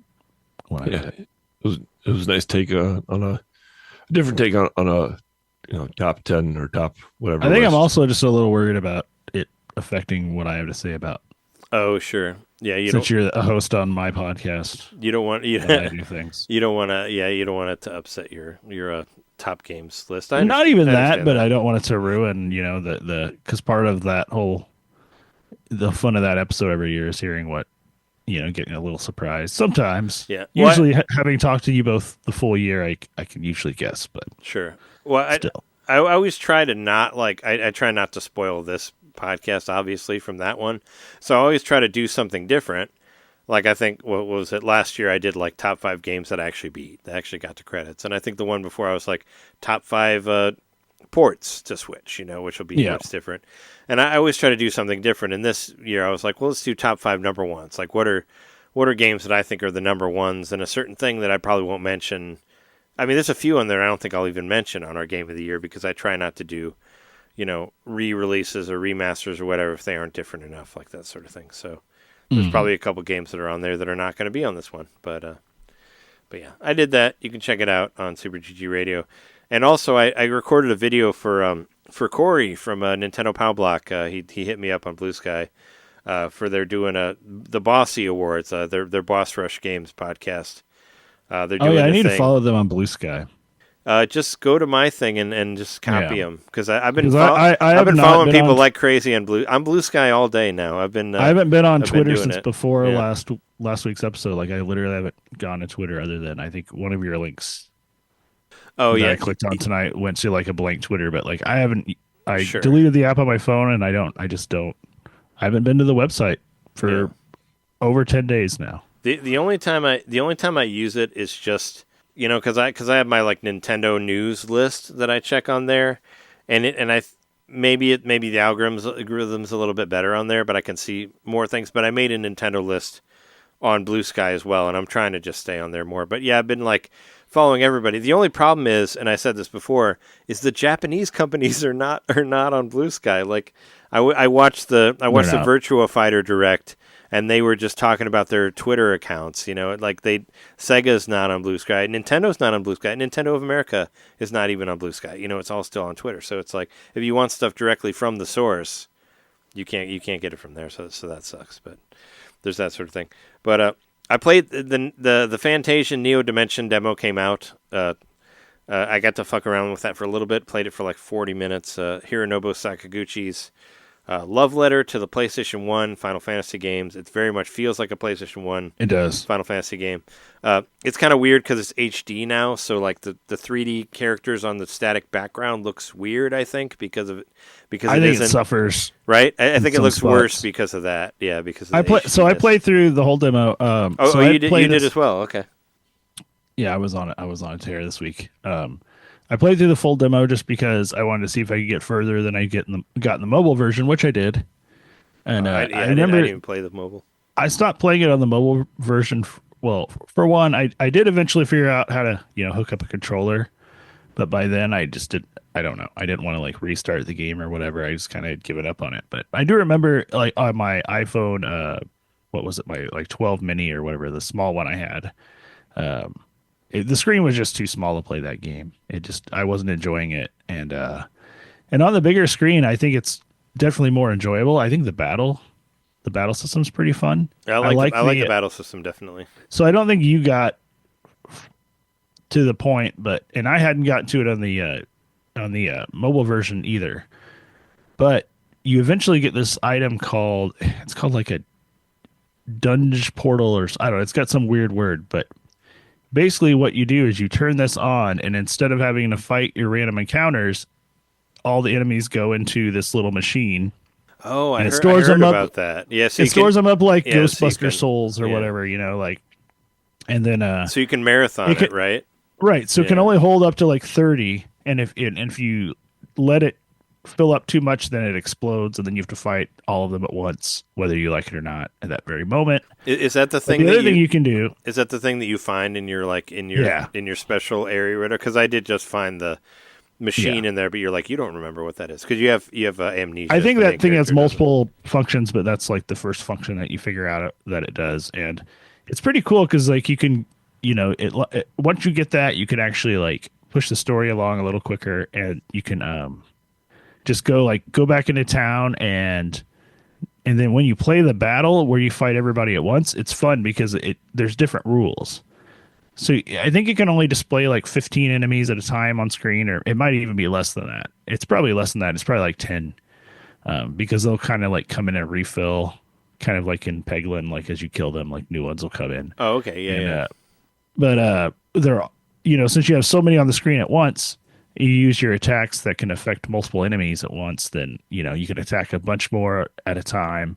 Also, there's these little random items that appear on the field, and so like if you like line them up with your attack, you'll like pick up this item on the way that'll like double your attack power and stuff like that, or like your defense will go up, or you'll like there's several different ones. I haven't played it enough of it, obviously I finished the demo, but it actually seems kind of cool. How long was it? Was it like 2 hours, or what was the demo like? I think probably right around 2 hours. Yeah. Okay. Maybe even less. I was curious. I mean, I played like 40 minutes of it, so I figured it'd be around 2. I was trying to look around the internet, and nobody really had an actual time for it. So it lets you leave the town and go to one area, and then you come back to the town, and that's basically the end of the demo. It's kind of how it went.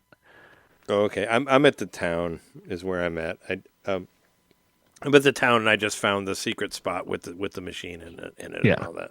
But I mean, it's cool enough like that I want to play it, and I definitely don't want to play it on the iPhone, but I don't want to pay $50 for it. Yeah, so right. Like, I'm in the same place on that. Yeah, because I was like, I like this game. I play it more, but I don't want to pay $50. I'll tell you one thing I don't like about it. Even though I guess it's 2 games, right? Because there was 2 versions on the iPhone, but still, it's like much more expensive than it would have been through Apple Arcade or whatever. So I will say one thing I don't like about this game, which is funny after having finished Pentiment last week, but so much of it reads like so much of the cinematics like read like a novel, but like it's not necessarily like a novel like in a good way. It's like a really overly dramatic. I don't like the voice acting either. Maybe because it's in English. I kind of actually was trying to find a Japanese option because I think it would be better. I don't know. I wasn't a huge fan of the voice. You'll like get to these conversations where like you're in the forest with somebody and you're talking to them, and then it's like you both sat down on the stump and you looked up towards the sky, and it's like all this text, and it's like in like a nice like and it's like written in like a nice little like storybook cursive or whatever, but it's not showing any imagery at all. It's literally just the text on screen with like a kind of like generic fantasy background or whatever. So it's like you're looking at invitations that have like like these wedding invitations that are giving you the exposition of the story.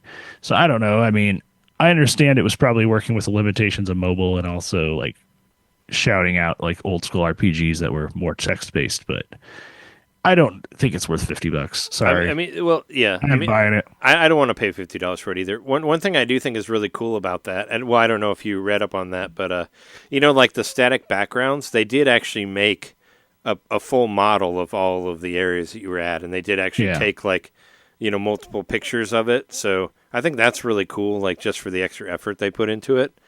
But it does still look really weird, like it doesn't really. I don't know. It doesn't really fit. Maybe because I was playing it on this TV back here, and maybe I was like too close to it or something. But it feels off. Like the background still feels blurred, but the characters are too like HD in the front, and I don't know. It doesn't seem. It looks off. It doesn't seem to melt, even though Final Fantasy VII. I mean, like, the same way the character had weird ass fucking polygon points. I was saying the same way that Final know. Fantasy VII looked off. I mean, that looked really off. Polygonal character in a 2D world, but. I mean, even in Ocarina of Time, there were a lot of instances of that. They did that too. With the static backgrounds. But the characters look better. In particular, this like the polygons. There were certain points where I couldn't the gradient was so low res of the landscape that I would try to walk up, but I was just slightly off where I couldn't walk up the path because I was not on the path, even though it looked like I was. I had to go a little further over. And then also no spoilers, but the camera angle changes a lot when you go to this. You go to this off-world area, or you go to this other area outside of the town, and every time you go through a door, the whole screen rotates, and all this shit happens, and it's really disorienting. It does it in the town too, and whenever whenever it rotates whatever you're moving, you have to reorient yourself with the controller, and that's really annoying. And it turns, and you're and you go to the side. I was like, what? It's pretty obvious this game was made for touchscreen input for first. Mobile, Mm-hmm. I'm interested in it. There's a game coming out on Christmas, which I really wanted to play. I actually have it downloaded on my phone. I was going to play it through Apple Arcade. It's called Star Trek Legends. It takes place in the Nexus, and you can play as every Star Trek character ever. But it's a mobile game, and it's coming out for $5. Not that they would release this for $5, but I'm just saying. Does it need to be $50? For a mobile game that you could get. So is it $5 without where you can buy stuff? You know what I mean? Oh, the Star Trek thing. Is it a complete game for $5? It's supposed. Well, it's the regular price is $11.99, but it's on sale through the end of January for $5.99 as of right now. But I guess there is DLC that you can get with extra Star Trek characters, but you can get all the DLC for $10 if you want that on sale. Which is exclusively on mobile. Yeah, it was exclusively on Apple Arcade. I have it downloaded on my phone, and I wanted to play it for a long time, but like I said, I hate playing games on my phone, so I never did. But just the idea of being able to play all these different Star Trek characters from various shows really had me intrigued on it. And I think I'm going to get it for $5.99. You're going to be Tuvok, aren't you? You love Tuvok. No, I want to be Jonathan Archer from Enterprise, goddammit. I love that fucker. Scott Bakula. He's a great actor. No, Enterprise was a damn good show. If I ever meet Kat Bailey, I'm going to be like, hey, you know what was an underrated show? And she's going to be ready to punch me because she thinks I'm going to say Deep Space Nine, but I'm going to say Enterprise, and then we're going to have shots and be best friends. It's going to be great. But I heard her say that. And then Bon Jovi's going to randomly show up. Oh, no Bon Jovi. I mean, if you're talking about the opening of Enterprise, that was actually done by Rod Stewart. I know, but it sounded like Bon Jovi. Was it really Rod Stewart? That was a Rod Stewart song, yeah. Except for this, in the intro, it was a cover of a Rod Stewart song. That's basically the British Bon Jovi. Yeah, I'm just saying, it was a Rod Stewart song. Actually, with less musical talent. You can actually find YouTube ones with the actual original version of the song on there, because the one was a different, and they changed it later. Regardless, anyway, doesn't matter. But I want to try out that Star Trek game, which is a mobile game, and it's $5. And I would totally buy the Fantasian Neo Dimension if it was $20 or something. But $50, no way in hell. I say if you get Apple Arcade, you can just play it on your. But I don't want to play it on my phone. That's what I said. I have it on my phone already. I could do it for $5, but I want to. There you go. But I don't want to play it on there. I want to play it on TV. No. The other thing coming off of the Game Awards, probably one of the best announcements there of Virtua Fighter, the new Virtua Fighter thing. I watched the Virtua Fighter Direct. I don't know if you got around to watching that, John. Oh, well, it's cool. It's like a half hour. I don't know. I'd forgotten about it, but the fighting game podcast that I listened to mentioned it, and I was like, oh shit, I should watch that. So I watched it, and I was like, Virtua Fighter 5. I want to play that game. So I looked it up on PS4, and it's like $30. And I was like, oh, you're not putting it on sale with the other thing? And I was like, wait a second. I've already played Virtua Fighter 5.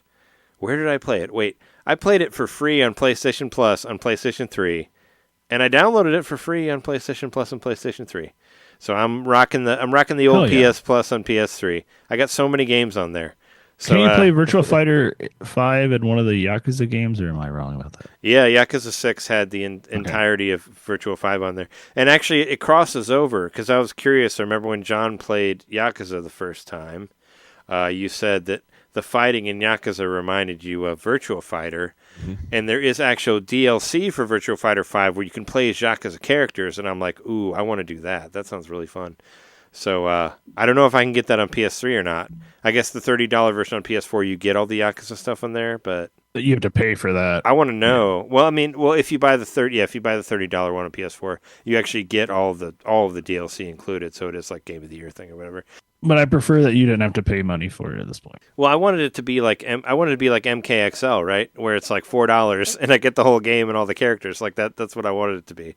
I was hoping, I was like, yeah, put it on sale, like a fucking WB Games do or whatever.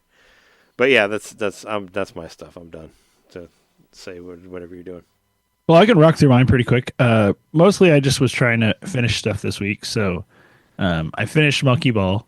I was pretty close. Well, I was erroneous in my thoughts. I was in World 9, but I actually had a whole other world after that. So. Oh yeah. Oh okay. Yeah. Because it made it sound like there's only a couple. Maybe 1 or 2 stages left. There's just certain stages that really tripped me up, and I would actually have to look at the footage to see. But there were a few stages I was stuck on. I kid you not, for over an hour that it took me to beat them. But when I did beat them, I was happy, and I got a lot less. I will say, like last week when I talked about it, I was like, I get mad when I play this game. I wasn't feeling that way. I don't know if I took on a new mindset or if I was just like. It had to have been that, because I just wasn't letting myself get mad at it this week when I played it. And I found I did better. I still died a lot, but it was more funny because it's such a hard game. It's a hard game, and I feel so good that I finished it. And there's so many more levels. It's hard, but I don't think it's unfair. It's not unfair at all. And you can restart so quickly too. When you fuck up and you know you fucked up, you can just automatically restart it. So. Yeah, which I had to get into the habit of doing that before it says Fallout, because then you have to wait a little longer. But you can really. I think one of the biggest things about Super Monkey Ball Banana Mania or Banana Rumble. And they haven't done this in any of the other ones. I think the big thing is infinite lives. There's no game over, so you don't. It is the first one. It just it keeps you and that should be every game. Make it challenge by challenge for every level, and you can stay into it. And fuck game overs. They should be every time you beat a stage, it saves. So it's not like you have to beat the whole. Exactly. Set of stages. And the older ones you had to worry about the lives and the game overs, and that just makes it. Adds extra bullshit to it. And they brought the bonus stages and stuff, which I do kind of miss. But by the same token, I'm loving that. I beat it. I saw credits. Whatever, blah blah, yakety schmackety. But there's at least another 100 levels, I think. Yeah, no, that's what I'm saying is really cool about it. It's after you beat it, there's another 100 levels, and I think they actually added another 100 levels on top of that. Oh boy! So I think there's 200 levels. So it's when I heard there was another 100 levels after you beat it, I was like, I don't believe that. And then I got to it, and I was like, oh wait, no, yeah, it is the same structure again. It's like a whole nother game. It's like when you find out it's a lot harder. It's like when you find out there's an upside down castle in Castlevania or whatever. It's like the same thing. So I'm about halfway through. Yeah, I'm about halfway through the second set of stages of the bonus, and it's a time sensitive stage where you have to hit a bunch of switches, I just haven't been able to get through it in time. There's some rough ones in there, yeah. The time sensitive ones where you have to hit switches in order, initially I'll hate those, but you get used to playing stuff over and over again at Monkey Ball, and you get to the point where you're like, I just love that this is a different kind of stage, and they keep doing that. Oftentimes there's some new novel concept that you have to wrap your brain around to get through the level. And the one, I got stuck on. Maybe it's the one. A lot of really, really cool concepts. Were you talking? You were talking to me about the one where it was like a big like spiral. Yeah, I thought maybe you hadn't got to it yet. Yeah, the tunnel where it all kind of spins. I had not gotten to it as of last week, but I did finally beat that one this week. And man, when I finally figured out how to beat it, it was just like, wow. I don't know. It was crazy. Just I love that level. That's one of my favorite levels, though. But yeah, that just when you get to the end where you got to go up and come down, like that in itself is its own thing, you know. Yeah, you can get. I got to the end of it so many times and would fuck it up and have to start all over again. Yep, but yep. I didn't feel bad because at a certain point I would just keep getting to the end. Like I was like, well, I can get to this point.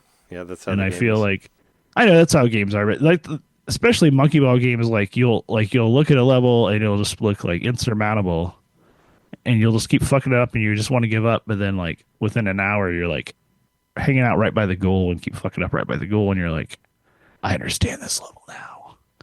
And it's such a good game. It's such a good game. But yeah, that's a part. That's what I was say. That's another part about why it works so well is you can just spend so much time in one level and you don't feel like your time is wasted or whatever. And it reloads pretty quickly and you can just stop. You can start and restart and yeah, I feel like it did really, really well in that way. And a lot of times you can skip a lot of it with the boost and whatnot. So I'm glad you like it. Yeah, no, I figured. Like I said, it reminded me of the glory days of the GameCube monkey balls and all that, so I thought you need to play it. So I just wish it had monkey target. That's all I miss. I don't even need monkey bowling. I just wish there was some version of monkey target. I miss it so much. I want like a new version of it. Maybe the next one. This one was seemed to be more focused on the single player, obviously, than the multiplayer stuff. But single player is solid as fuck though, so at least they got there. Literally, that's my only complaint. No monkey target, because I'm fine. No bowling. No whatever. Monkey battle, like you can leave that shit out. Like, but monkey target was just its own. I want monkey darts physics-based thing that was so fun. From the Wii one, the darts one was pretty fun. I didn't play enough of it. It wasn't as good. I mean, I think the best like motion monkey darts, billiards was fucking solid too. Well, there's a game called Yakuza Kiwami. You can play that on. You can play that one on same Switch. Developer. Yeah, no, I'm saying it feels the same, except you can play it with ladies, and you can go on dates with the hostess club workers and all that, and play billiards. But yeah, no, it's very much, and I'm terrible at that on that game. The billiards, I'm awful at it. But darts, I can actually rock it pretty hard on the Yakuza darts, but not billiards. But yeah, moving past Monkey Ball to something that's not that great. Back to Plucky Squire. I finished it. I beat it. I actually saw credits in Plucky Squire, and let me tell you, I was a little bit more optimistic last week because the puzzles seem to be amplifying and they're like just requiring more steps. I would say less than being more difficult. Sadly, that's all that it just kept doing that. It just kept adding more steps. And it literally brings in a mechanic that's like from Phantom Hourglass. Oh, the stealth stuff, right? I heard that the stealth stuff was awful at the end. No, there is stealth, but no, repetition? where you push the pages together to like move things. When you close your DS. Yeah, when they show you that in this game, it's like, holy shit, this is about to get really cool. But they only do it like 3 times. And it's not that cool. There was literally one puzzle where I had to wrap my brain around how I had to move things around. It was probably the best puzzle of the whole game, to be honest. But yeah, no, the puzzles never got harder. And I'm really sad because at the very end, you basically do kind of a little boss rush before you can fight the final boss. And in the last of the 3 boss rushes, it kept freezing up on me. And I was like, I kept saving and stuff, but like eventually, like I got to a point where like I'd gotten the furthest I'd gotten, and it froze up again. And then I was like, "Fuck this!" Like I'm just gonna hit. You have the option to just skip the scene. So I literally did not beat one of the last of the boss rushes, but I beat the final boss afterwards. But it also froze up on me twice during the final boss. Wow, on PS5 even. Yeah, it glitched out on me to where I had to. It's on Switch too. I mean, the game that I don't think is graphically intensive, right? It should not be freezing up on this. And it's crazy too because I thought maybe that was part of the game. Like maybe I was like waiting on comic timing. Like the boss would say something to me and my character wouldn't respond. I'm like, all right, there's some kind of cool comic timing about to happen here. or like a Nope. or like Conquer, It just stops moving. where the game ends with the game freezing. Like. And I think last week I was talking about where I Spoilers. got like stuck and had to wait for enemies to walk past me and stuff. Like, oh no, that was in Chrono Cross. But the same thing with this game where like I literally was just stuck in space and waiting for the enemies to kill me off so that I could restart without having to go back 20 something minutes since I saved last. So I wasn't super fond of this game. I will say the final boss was pretty cool, I guess. I mean, if you love Star Fox, you're gonna love this last boss. Oh, you get definitely a huge shout out to. Do you get to shoot a Andros. giant face? It's very like similar to Andros, that last boss, but it's in like the 3D world, and I'm not ruining anything for anyone. Like, does it suck play this you game in and if you spit you want, out? but it doesn't even do that.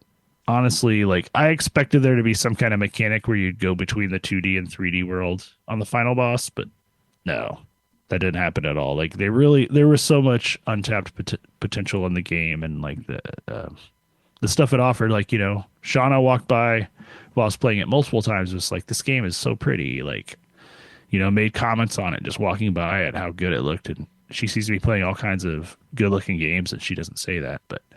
You know, it has visual appeal, but they just did not nail the mechanics. Is that because it's a small team, or do they have crunch time? You know, there's probably so many different factors.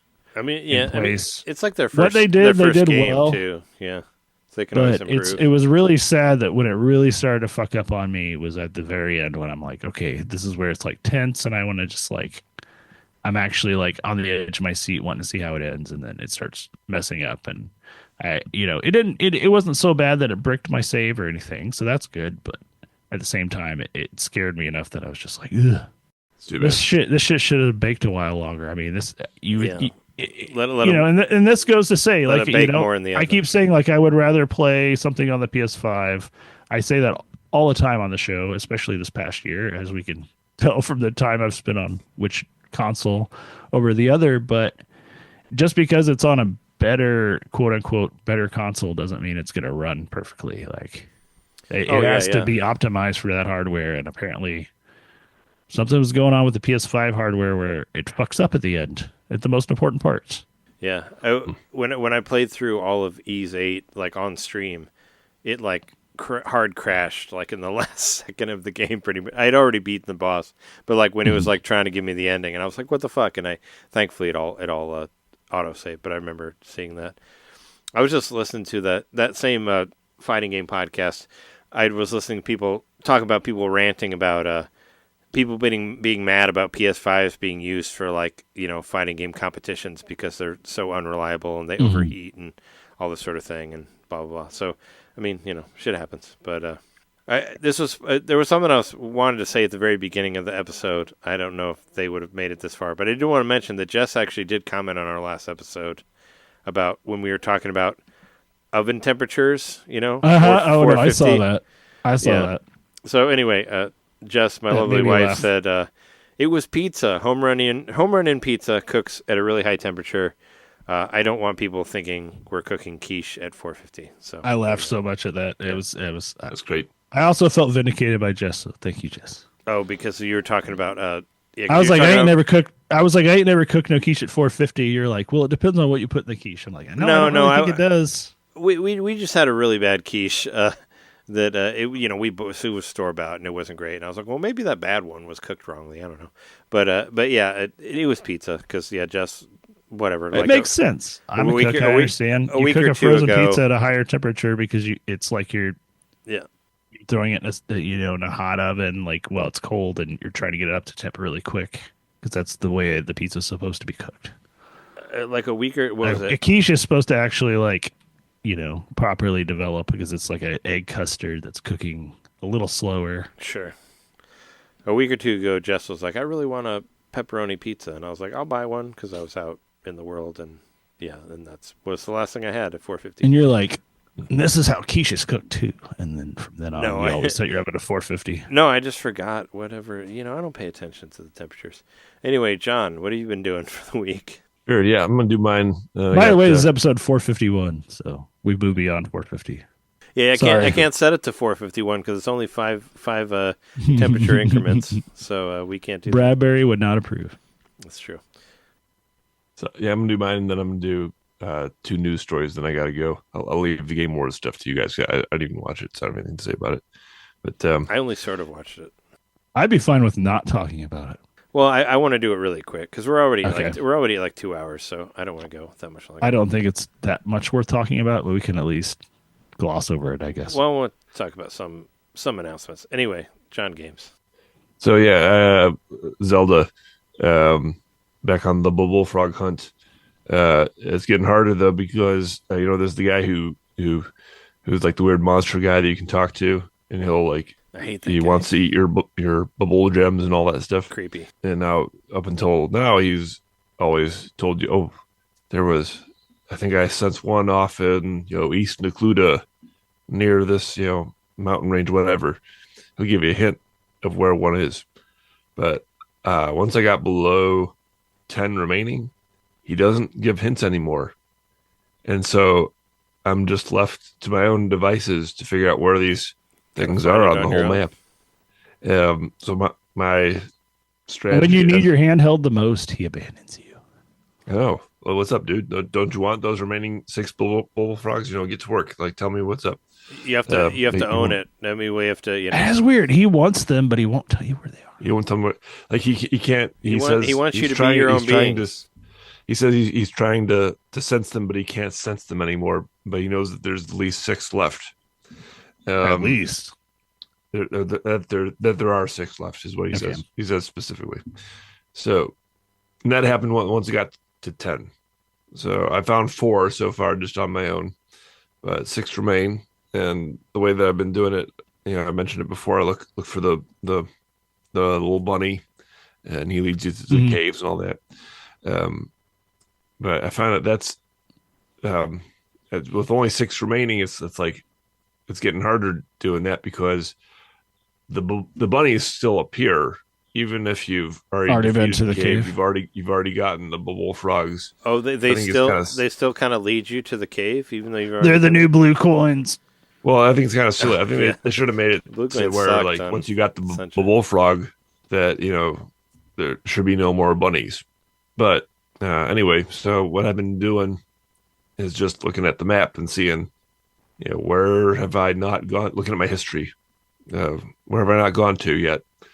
And basically just trying to color that part of the map in with my little green line saying where I've been and seeing if a bullfrog pops up. So it's just slow going. I don't know. I feel like this turned into Pokemon for you. It's Pokemon. Gotta catch them all. Totally catch all the bubble frogs. Yeah. Except for the same. It's the same type. Same kind over and over again. Right? Yeah. Basically, Squirtle. Squirtle. I'm in this deep. Was my favorite. Or no, it wasn't. I was gonna say it was my first one, but that's not true. It was Bulbasaur. Bulbasaur was my first Pokemon. Yeah. I actually think like I think it'd be more like Bulbasaur than Squirtle. Is it Bulbasaur? Bulbasaur. Venusaur. Well, I can't give up, with 6 remaining, so I am going to do it, no matter what. It's just, it's slowing down. You might have to play some Metal Gear Solid in between, or you should try it. Maybe. I mean, you gotta pop the cartridge out and put that one in, but still play it. Maybe. I got a Sonic the Hedgehog board game for my nephew for his birthday. Nice. I'm interested. This was for his birthday. I thought this was for Christmas. His birthday is a week before Christmas. Oh, so. I thought it was. Okay. I thought it was for Christmas too. My niece. One of my nieces is actually getting married next month, but her birthday's on Christmas, on the day of Christmas. Oh yeah. So I got him this gift. I didn't get a chance to play it yet, but it's pretty cool. It was $20. It was I got it at Target. And the graphic design is based on the original 16-bit not the pixel art, but like the manual art. So it just has a nice, cool look to it, and it's obviously appealing to the parents who played the game back then to buy it for their kids. Worked on me. I want to hear your impressions of it. I mean, you're going to play it, obviously. Yeah, I've not played it yet. Yeah, I'll play it. After you give the gift and what are you doing? Are you doing Sonic 3 this weekend? Yeah, I'm gonna go see it. Okay, because it's coming out on Friday. I mean, I'm not. Yeah, we don't have time. I mean, there's so much holiday shit to deal with it. We're not going to see it in the theater, but there's a lot of big shit coming out over the. I mean, mostly Sonic 3 and Nosferatu. Really want to see that too. I want to see that too. But yeah, it's okay, we got to do all this other shit. But I didn't realize. I was like, oh fuck, it's coming out like this Friday. Are you excited about Nosferatu? Do you think it's gonna be good? I think so. I think it. I mean, as other movies, I've not seen them, but they've all reviewed really well. You haven't seen any of them? Nope. Really? Nope. Like not even The Witch? Are you talking about the person who directed it? Yeah, Eggers. Yeah. Really? Well, really. I don't know about your David Eggers. Your movie viewing, isn't that like it's the? So I mean, I didn't think The Witch was that good, but I thought The Northman was fucking great. Like that was my favorite one out of all of them. Yeah, Robert Eggers, and I mean, I watched it during the pandemic, but I kind of loved The Lighthouse too. I thought that was a good. I mean, it was in the midst of everybody going crazy, and they were going crazy in the movie. And, sounds like a staggering work. But no, I loved the. Yeah, I mean, I don't know. Those last couple movies I really loved, and Nosferatu looks great. I don't know. Willem Dafoe. I agree. I mean, we were talking about shitty movies earlier. I think Willem Dafoe was one of the good things that came out of Beetlejuice 2. I actually did like his character and his character performance. was interesting, sure. Yeah, there was some things. And all his hog. And all of the TikTok people getting eaten by their phones. Like that was pretty cool. But that's about the only thing I got from it. The news items that I wanted to mention. News. Don't snooze or you miss the news. Marvin's Marvelous Mechanical Museum, which I've mentioned before on this show. Uh-huh. And if you don't remember or you didn't hear, it's a arcade that is primarily like stuff from 1960 and earlier. Didn't a friend of the show, supporter, mention it on I think so. Retronauts? Definitely, yes. I think probably so. I think yeah. Because it's actual like electromechanical stuff. Electromechanical stuff, yeah, stuff that's it doesn't like exist on a about board. 100 It can't years be old. recreated. It's like yeah, it has to Can't be exist emulated. physically. Exactly. Yeah, that's mostly what it is. So I mentioned a couple months ago that they were shutting down, that they're going to be turned into a mire. Boo. But good news, they have found a new location and they have tripled in size. Oh shit! So they're going to be about 15,000 square feet, and they're moving just up the road, just a few miles away. So that's awesome news. And so, where is it located again? Because right now it's in Farmington Hills, and the new location is in West Bloomfield, Michigan. In Michigan, okay. Yep. Yeah, just outside Detroit. Yeah, so that's great news. I've always wanted to go to Detroit. That would be an excuse. Yeah, I should come out sometime, and we'll go to Marvin's. I want to check out Detroit sometime. Yeah, Shauna does too. So we'll check out Marvin's. We'll go to my buddy Rich's wrestling show. And I'll take you around. Yep. I have a friend Reed that lives in Detroit. That's a DJ, but I haven't talked to him in a few years. So I apply for jobs in Detroit all the time. Well, I worked in Michigan, but not as far in Detroit. I was in like Battle Creek, but it's close enough that I was hoping to get more jobs there so I can come visit you and all that. But not going to happen before the end of the year because I don't think there's any work left right now. I don't think much is going to happen before the end of the year for any of us. It's true. Yeah. There's some changes over at IGN. Kat Bailey has left IGN. Yeah, I saw that I saw it mentioned on Facebook, I guess, but then I actually commented on it on Blue Sky, and I got a bunch of likes for it. Well, I was just saying, that I was happy that she was doing more stuff with X the Blood God, but I'll just miss her being on more shows, is what I was saying. I wonder, I miss her voice being on more than just X, but also I'm excited to see what X is going to do. What were you going to say? Sorry. I was going to say, because at this point we've known, I don't know. It seems like IGN for a lot of people is a jumping off point, but it already seemed like Kat was pretty well established and didn't need to jump off from IGN. Industry legend, right? Which I always loved. Right. So it's kind of like, I wonder if there's not just some sort of maybe it's just like a really good thing to have on your resume to have worked for them at some point because of your contacts or whatever. Well, Kat specifically mentioned, I listened to this week's episode of Axe of the Blood God and was, of course, me too, yeah. she was definitely, like sad that she'd be leaving Rebs behind because that's one of her best friends, Rebecca Valentine, which is one of my favorite journalists on that network for sure. She's on Blue Sky too. Another AEW Love Reb Valentine. AEW wrestling fan. Just a super duper reliable source of information. Yeah. Well, what I figured is because she was on US Gamer and US Gamer went under, and I figured that maybe she just freaked out and she thought she needed to be on another company, and then she went to IGN, and I think maybe they have enough Patreon supporters through X or whatever. Yeah. I imagine there must be some kind of contract, maybe. Maybe that's why. But when she jumped to IGN was pretty much right after US Gamer went under, so maybe she realized that she could exist without that, or freelance or whatever, and it's just all right, well, we'll do that when we can do that. That's what I figured. I mean, and I don't doubt that they'll bring her back. Well, I was hoping she would still be for guest spots and stuff. Guest host, it was always. I mean, she's honestly what brought me back to the IGN voice chat, because I had stopped listening to it for a long time. I mean, I would dip in occasionally, because friend of the show Janet hosted a couple ones, and I listened to her on there. And but it was I wasn't really listening to it that much. And when Kat Bailey was on there, I actually started listening to it again because I like hearing her voice on more things. And Kat Bailey is definitely one of my topsies as far as people I like listening to on podcasts, and especially I just love when her co-host producer to just giggles, and because she's usually so professional and so well spoken, but sometimes when she breaks, she can just be broken down giggles. Nadia is really good at that. It's always nice to have the surprise cat appearance on Retronauts and stuff like that. I agree. Too, where it's and she was on Vintage Game Apocalypse one time too. It's always nice to just, like I said, it's like the old '60s Batman show when you'd see the Batwoman stuff at the beginning occasionally. You're like, oh wait, no, that's going to be on there. It's oh hey, here we are.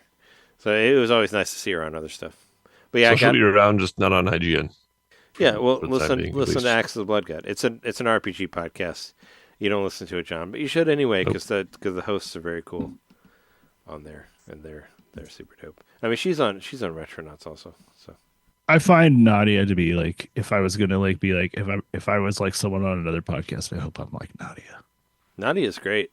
I don't work as hard as Nadia, but I make similar jokes. I thought that I could maybe get that maybe me and Nadia are on the same level. We both stay up. We both stay up really late, and and I was I thought maybe we, because there was one, I don't know. Anyway, there was one podcast we had on that was friends with her. I thought maybe we could, if we could get any of them, we might be able to get Nadia as a guest off of there. But yeah, that happened. And also, I mean, speaking of Seth Macy, Seth Macy is also stepping down as host for NVC for the time being. The time being, because his wife has a cancer, breast cancer. So, and also started a GoFundMe as well. So, yeah, which we should put a link to in the notes so people can go donate. Sure, yeah. And he also, Seth Macy is actually super cool. He's my friend on Facebook, and he actually comments on my posts. He commented on one of the posts of me holding the flesh shit from Darren and Jessica's party. Really? So yeah. So I mean, it's you're cool. You're a cool dude. I like you. So I mean, I'll miss hearing him on NBC, but I understand. You gotta. And he's kind of he kind of comes across as other than when he's being self-deprecatory for humor, very positive. Yeah, I agree. So for something for his wife to have breast cancer is just why this guy? That doesn't make sense. He should be so happy all the time. Yeah, that was something I really liked about him being on the show, is how excited. And I mean, I should be thinking about his wife. Things. I understand, but you know what I mean. How excited he got about things. But yeah, obviously you got to take care of your family and all that. And we send our best to you and all that. Right. Yeah. Cool. All right. Well, that's it for me. I'm going to take off. Wait, hold on. You didn't talk about your middle name. Come on. Oh, my middle name. What do I have to say? Your Sifu Football from the Game Awards. Football. Oh, yeah. Okay. All right. So the Sifu team, it was announced at the Game Awards, is doing a soccer game, which I don't know, was there footage shown or just screenshots? There's footage. There's footage shown. I mean, it couldn't have been handage. It's football. It's true. That's yeah, you true. can't touch the ball. No, it was footage. I watched it. I mean, honestly, I don't really have that much to say about the Game Awards. I was just curious as to if you. I know, John, you didn't watch it at all. But Jeremy, you said that you might kind of watch some of it, and I thought it was kind of interesting. I watched it all. Oh, you did? Yep. It was interesting because, Game Awards is on Thursday, which I take off work specifically so I can edit this podcast. And, I had it off and, I watched a couple of, Jess hates the Game Awards so much. So I was like, how can I make it, like, less miserable, because, yeah, I understand. It's a lot of flashing and a lot of shitty games that you don't care about. But, so we watched it downstairs. I was like, hey, maybe I can make the downstairs appealable and we can do the 2 TVs, which I talked about many times on the show. You love your 2 TVs. I do. They're great. That's how I catch up on wrestling every week. When you got like 5 hours of wrestling to watch a week, sometimes no one told Trey about dual monitors. Sometimes you need 2 TVs. Hey, this is like the same thing, except I got a reclinable chair and it's more comfortable.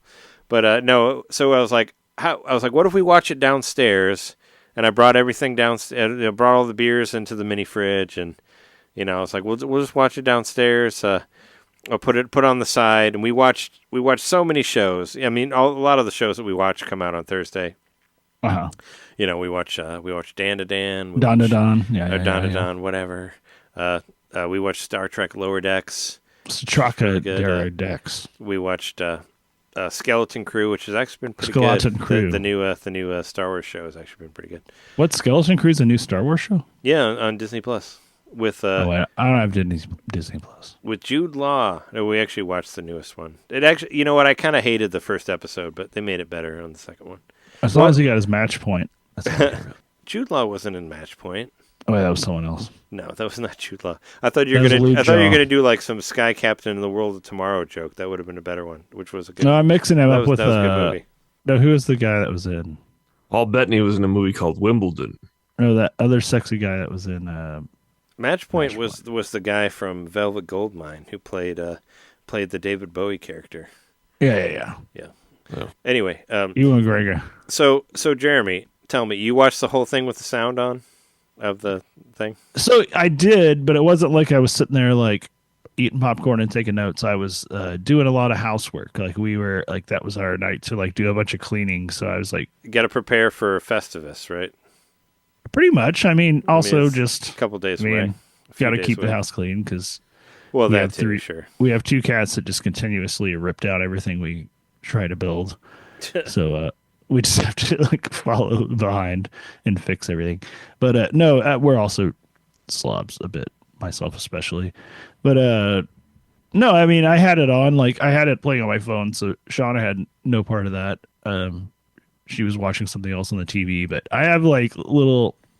You had it on your phone. I have this little magnet on the back of my phone, and then I have like little magnet strips in different spots of my house. So as I'm cleaning the house, I can like move my phone and stick it to other walls. So, and I had my little Bluetooth earpiece in, so I could like hear it, and watch it. So you were just hearing it on yourself. I mean, I was watching it, but it was like very passive listening in the sense that, I'm not going to be like, oh, I'm so focused on vacuuming, I'm going to miss this next video game announcement. But at the same time, it's like, well, you can hear. Oh, they're talking about a mobile game. I don't give a fuck. Well, I'm going to think about like cool stuff now, like pancakes or whatever. I thought about having this as my middle name, maybe, where I was like, the best way to watch the Game Awards was to not watch the Game Awards, but still kind of, because there's no reason to watch the Game Awards. I watched it the best way. Well, I mean, there is because of the announcements. The announcements, and you want to be a part of it, and you don't want to see an article that's only going to have 10% of it, and you're going to miss all of it. If you're on because they social never media, call everything, and they miss all the good stuff. You follow the right people, they'll be like, "This got announced." I'm just saying. The only thing, whenever you look at the announcements, they're always wrong. They're always wrong. They don't have all of them. I mean, I had to add a bunch of shit to the notes here because it's not fucking in there. I will say the one thing about the Game Awards, and you're right, Trey, is that you could literally like see this video open up and you don't know what's going to happen yet. It's like watching a Nintendo Direct in that regard, like where you're like, oh, well, this looks kind of like, for instance, like the Elden Ring stuff. I was like, this looks like Elden Ring graphics, but what are they doing? Like I kept being like, Bloodborne. Like, even though I knew it wasn't Bloodborne, I was like, everybody's clamoring for a Bloodborne remaster. I thought about saying that last week also. It's like, hey, listen to last week's episode to hear how many times I was wrong about predicting the Game Awards stuff, because I was like, there's no Elden Ring 2, nothing more Elden Ring, and there was like Elden Ring DLC, and I'm like, WB Games only doing Mortal Kombat, nothing else. Game of Thrones, like it was like everything was like just saying that. Supposedly it's a standalone Elden Ring, so I don't know. I haven't figured out yet if it's going to be its own. It's co-op DLC from what I heard. It is, but it's a standalone thing that isn't part of like the. It actually has like Dark Souls bosses in it and stuff. Yeah, so it's just like it felt like kind of a Monster Hunter. I've heard. Sort of thing. Yeah, it's like a Monster Hunter kind of thing, and it's entirely multiplayer. I guess you can play it single player, but. It's not appealing to me. Like, I actually don't care about it. Okay, yeah, I was curious because I mean, obviously, you're the only one. I don't care about Elden Ring, even though because it has nothing to do with anything I've done in the game to build myself up. You have to like choose like a specific archetype, and then I don't know though, because like I might still love it. You know, I say that it's not appealing to me, but maybe I would like it. But then again, I don't like to play a lot of multiplayer games, so. That's true. And I only ever played multiplayer Elden Ring when I needed help with the boss. Yeah. So this game requires you to actually play like concurrently for 3 days in game time. I don't know how fun that would be. But Dave the Diver DLC, I mean, that was pretty cool as far as things that you were interested in. The Dave the Diver in the Jungle, that was an early one too. I've actually kind of fallen off on Dave the Diver. Like I beat the game, but I didn't play it. I haven't played like any of the new stuff for a while. Oh yeah, not the Godzilla DLC. My thoughts in the Game Awards, and you kind of seem to feel the same way as well, is that it was best where it was just to the side, you know, where I didn't necessarily have to pay attention to it. But even when it was to the side, I was still like done with it after like an hour and a half. I was still like, all right, let's do something else. Like, and I thought it'd be fun. I was like, all right, we got like I said, we got the 2 TVs. What if I just put it on the other TV, and we'll watch? You know, we'll catch up on the shows that we want to watch. And like I said, we watched a bunch of stuff. You know, while the Game Awards were on, and I was like, I'll just put it on the side. I'll mute it. You know, and I'll just we'll just look at it. And the Game Awards are kind of exciting for like the first like 90 minutes, but then after that, it's like. When Snoop Dogg came out to do his performance, and I like Snoop Dogg, but he was coming out to promote his appearance in Fortnite Festival, because I guess they're adding Snoop Dogg songs on there. I'm kind of like, once we saw the Snoop Dogg stuff. They also did a not so official reveal of the fact that he and his nephew are working on their own game company. Oh yeah, no, I did see. I actually did put the subtitles on so I could read it, but it's actually better because I don't have to hear how bad their jokes are.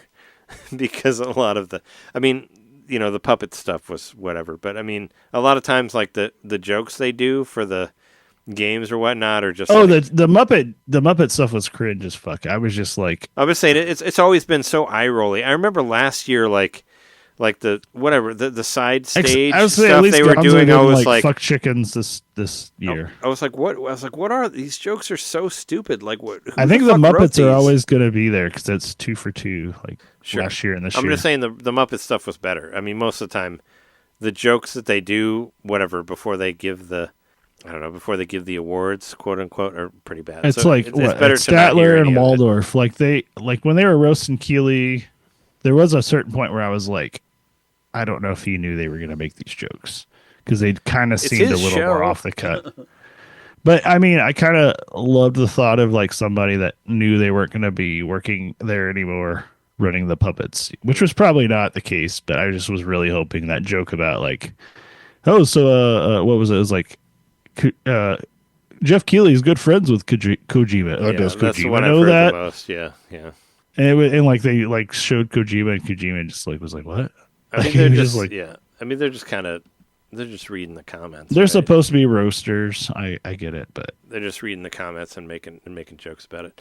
But yeah, no, I mean, it was cool to have it to the side, and we could actually watch good shows while it's on. And I would just want to kind of stay in the loop of it, but also, like I said, it's fun for the first hour or two, and it's like a 3.5 hour thing, and you know, I'm just like, all right, I'm done. And I want to hate it, and I do hate it, but like, I still want to watch it. You know, it's like, well, you want to see the stuff. There's still just not a lot of stuff going on in this regard with video games, and like they make so much more money than movies. They make so much more money than movies that like and music and like movies and music are still the ones that get the big.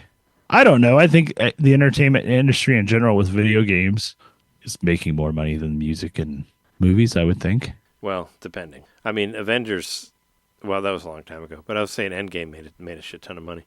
I mean, but the thing about movies, it's all about your budget versus what you make, and there were actually a lot of movies out there that made a ton. It's also about like, but there are a lot of video game studios that are getting shut down because they expect them to make these multiple millions, and they're getting more and more and more expensive. So it's, I mean, that, you know, there's, I don't know, there's issues with everything on that, but you're right. I mean, industry wise, yeah, I sort of kind of have a grasp of it, and thankfully I've got podcasts I can listen to and stuff that give me a bit more of an insight into it. But I know it's not exactly, you know, the place to go to work. Like a lot of people would probably say, don't go to video games now. As far as like, don't try to get a job in a studio. Definitely not reviewing them. Because I think everybody would say just be a fucking indie developer.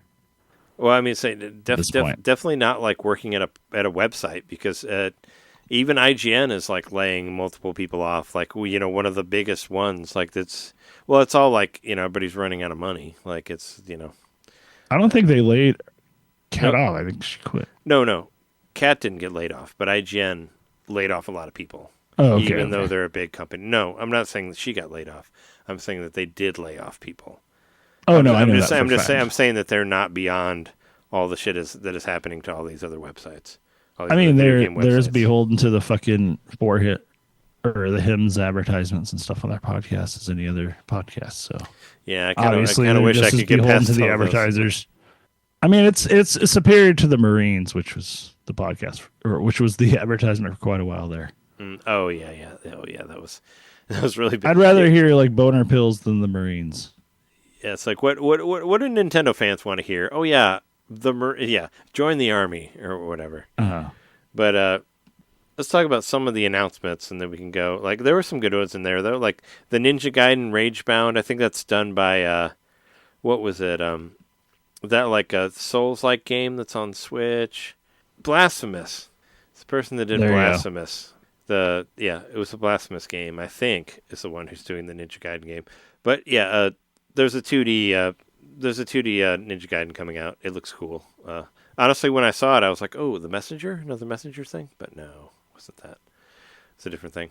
There's a Sifu soccer game. I obviously thought, I was trying to, you know, convince John to watch some of the Game Awards, be like, hey, there's a lot of shit happening on there, so you should watch it. But one big thing that I do want to mention before I forget is the presence of the Switch was very, very low. I mean, they got no awards, not that matters, but like the games that were announced was like, what, 1% maybe would come to Switch? It's obviously, you know, we need to move on to Switch too, because pretty much, yeah, there were some that came after the fact, but not a whole lot, you know. I mean, the truth of the matter is there wasn't anything on the Switch this year. It's like you gotta have a Switch to play this game, as far as I can remember, at least. You may beg to differ, but not exclusives, yeah. But mainstream wise, like, you know, Tears of the Kingdom last year was that was a system seller. There wasn't nothing like this year, you know. Whatever. The Zelda game, you know, Echoes of Wisdom. It's a fucking great game. It wasn't Nintendo World Championships NES edition. I thought that was the system seller. They never played NES games before on any other system. That's true. Not every other Nintendo system previous to this. They never had ever played these games ever. In this, we're a Nintendo podcast, and we need to love Nintendo, and we do love Nintendo, but we're also like, come on, this is like, and it's not even that bad. To be honest, like we were doing a podcast when we were like in the drought between the Wii U and the we started for like 2 years. We had 2 years of this podcast before. It's so weird because it's not that bad, really. Like the games that have come out have been fine and okay. Like I think the Switch could have another year and still be better than that gulp that we dealt with. They probably no. I mean, they could because they still got stuff through March at least, right? Yeah. And I mean, me being a primary Switch player, I play a little bit of PS4 as we talked about earlier, and John only plays Switch. It's like, and we talked about this when Shake was on too. It's like there's still like so much shit on Switch that it's like, yeah, it's on other systems, but you could play it. You can still play it, like on Switch, and you're fine. One of the big ones, like the Marvel vs. Capcom Fighting Collection was a huge thing, and that's on Switch. It's on other systems too, but it's still, it's on Switch, and it's good on Switch, and it's like, I don't know. There was a ton of things to play this year, like if you're only playing Switch. So, but I mean, and a lot of these announcements, like they're not going to come out for 2 years, maybe 3 years. But Slay the Spire 2, I thought you'd be into that one. That's what early access next year. Actually, recently started playing it a little bit on my phone just because. Oh, one? I mean, not two, obviously. Right. And I mean, I like it okay. I might have got rogueliked a bit too much this year where I just need to take a minute. Oh, no. You can't play the side order now. Well, I'll play it, but I'm like... Yeah, I do remember you saying you're a little bit on. But I mean, but I thought you might like that one because you do like the roguelite stuff. I love them. And I mean, I'll always come back to them eventually, but, it took me a long time to realize I love that style. And you know what? I like to grind, and that's the right kind of game for me. I like to grind too, but I mean, the problem with roguelites is grinding doesn't matter a lot of times because you die. And sometimes it does. So, I mean, sometimes it does, but only in a very small way. I would say, but you don't get it. But you don't get it back because when you're dead, you're dead. Sometimes you do in a very small way. Sure. Let's see. We could just try to Shadow Labyrinth, really weird Pac-Man sequel. I mean, I don't even know what to think about that. I don't understand that. I don't understand it either. I mean, that one's actually coming to Switch, so there you go. There's that. Sonic Racing Cross Worlds. I'm actually excited about that one because I did really. That's cool. There's a new Sonic Racing game. They didn't really. I did really like all of those. Any sort of details with like what the mechanics would be because. No. There's always been kind of a gimmick in those racing games as well. It just kind of barely of a it just shows a piece of it, so. Because Sonic Team Racing was its whole thing, and then before that it was the whole Transformed thing. Yeah, Transformed. So I wonder what the next. Yeah, Transformed was way better than Team Racing, but I own both. I agree with that. I like Team Racing, but Transform was definitely better. The Okami sequel, that I missed this one because I had stopped watching the Game Awards by this time. Like I said, we watched it downstairs for a certain amount of time, and Jess was like, let's just go upstairs. And they're like, you can put it on the TV if you want. And I was like, I'm done with it. Let's watch Law and Order. It's like, let's watch SVU. So it's just like, let's just put SVU on the TV, and I'm done. I'm done with Game Awards. I mean, like I said, it's only fun for the first couple hours, and then it's kind of like, all right, I'm bored. I'm bored too. They need to play the Get Off the Stage music to Jeff Keighley and his entire show. Like, really, if they cut it in half... Which they didn't do to anybody this year. Well, yeah, because they did it so badly last year. But they should do it... I mean, it's like 3.5 hours or whatever. Like, make it like 2 hours or 90 minutes. Make it a tight 90 minutes and be so much better. But I mean... Dude's funding it all off the advertisements. It's literally entirely funded off the advertisements. So he gets to just act emotional a couple of times that night, and he gets a bunch of money. Yep. No, I understand, but I mean, it's fucking boring. But yeah, the Okami sequel, I guess It literally just said Okami sequel, like in text. It was like almost worse than Metroid Prime 4. I mean, when I saw it, said Okami sequel. When I saw it on the internet, well, I guess Okami sequel is okay, but when I saw people saying Okami 2, I was like, wait, actually, like pushing my glasses up. I was like, Okami Den was a good DS game. I have it. It was a sequel. Yeah, Okami Den was great. I bought it. I played through it. It was a wonderful game. Do not forget about Okami Den. That was an awesome game. But I guess a lot of people are leaving Platinum, which gives me a little worry because I mean, Platinum's been mostly produced by Nintendo, like for Bayonetta 3 and the Bayonetta prequel that came out. So it's like, I mean, is there trouble with that? I don't know, because people are kind of leaving that and starting Clover 2, or they're This called is like Clovers with an right? S, yeah. Like plural. Which is so cool. Clover, because like it took me a second to realize it. on there, or Kamiya, not Kiyami. Yeah. Yeah. But it's back, and Beautiful Joe's coming back. I mean, Okami's coming back. Beautiful Joe's got to come back. And Onimusha, fucking new Onimusha. So, I mean, I love the remake of Onimusha 1 on Switch, and I was waiting for 2, and then there was never a remake of 2, and then we have this. And I'm like, sure, yeah, make a new one, but how about a remake of the other Onimushas? Because that first Onimusha remake on Switch was a lot of fun. I had a good time with it, so put the other one The out. Okami sequel surprises me just because that game's been a budget title for a long time. Like you can usually get for about $5 on the Switch. Well, I mean that's because Clover like closed out like right after it was made. You know. Well, then it was. It was originally a Capcom game. Well, I mean it was Clover. Well, you remember when they released it on Wii, where it had like the IGN like watermark on the side of it. I have that. I have a copy of it with that on there. Oh, yeah. Where the because they took the picture from IGN because Clover Studios had like. Deleted everything. Yeah, they got rid of everything, and they needed a picture to sell the game after their company had already gone.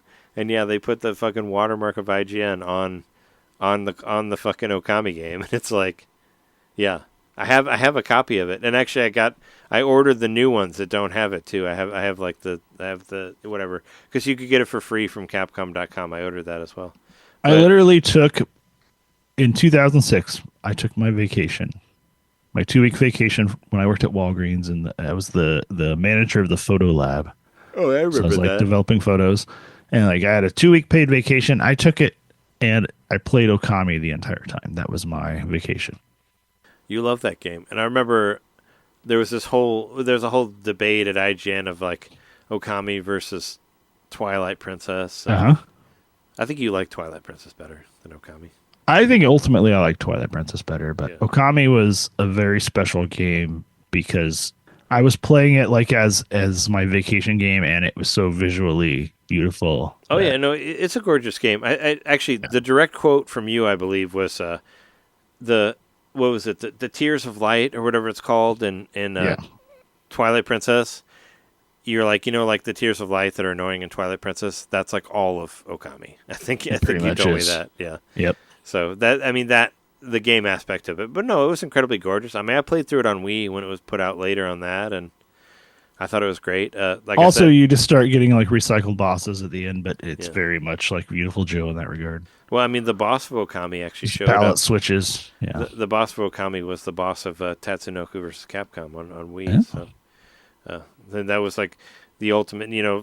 That was coming right off of Marvel vs. Capcom 2. Was the last one they did, and that one had like all. They needed a giant boss, and they used the giant boss from the end of Okami on there, which I thought was interesting because I don't think Amaterasu was a playable character in that. Well, Amaterasu was in Marvel vs. Capcom. Why can't Okami crawl or Ultimate or I think it was Ultimate MVC3 or whatever. It doesn't matter, but Clive coming to Tekken 8, that was kind of a what the fuck moment. I kind of got a kick out of that. Like Clive. Because so many people love Final Fantasy 16, and they really just want Clive to be a playable character in Tekken 8. Was it Noctis in 7? I guess Noctis was in Tekken 7, yeah, from what I heard. So, and I guess they kind of have similar moves from what I heard, but yeah, Clive. It was just kind of just funny. It's like, oh, remember 16? Anybody remember that game? Yeah, here, Tekken 8. All right. Cool. I remember the demo. Yeah, you played the demo. The new Virtua Fighter, it's cool. I watched the direct. Got me excited enough to re-download Virtua Fighter 5. Is that what's on the screen behind you? That's actually Virtua Fighter 2 on. Okay. On a Sega Genesis on Switch, because Virtua Fighter 5 actually does not have an attract mode. I tried it earlier and it does not have one, so I switched it to the Genesis game. The Yakuza game, I mean, it's not a Yakuza game, but it's by the Like a Dragon company. Project Century is what it's called. I don't know if did you see that one? I did.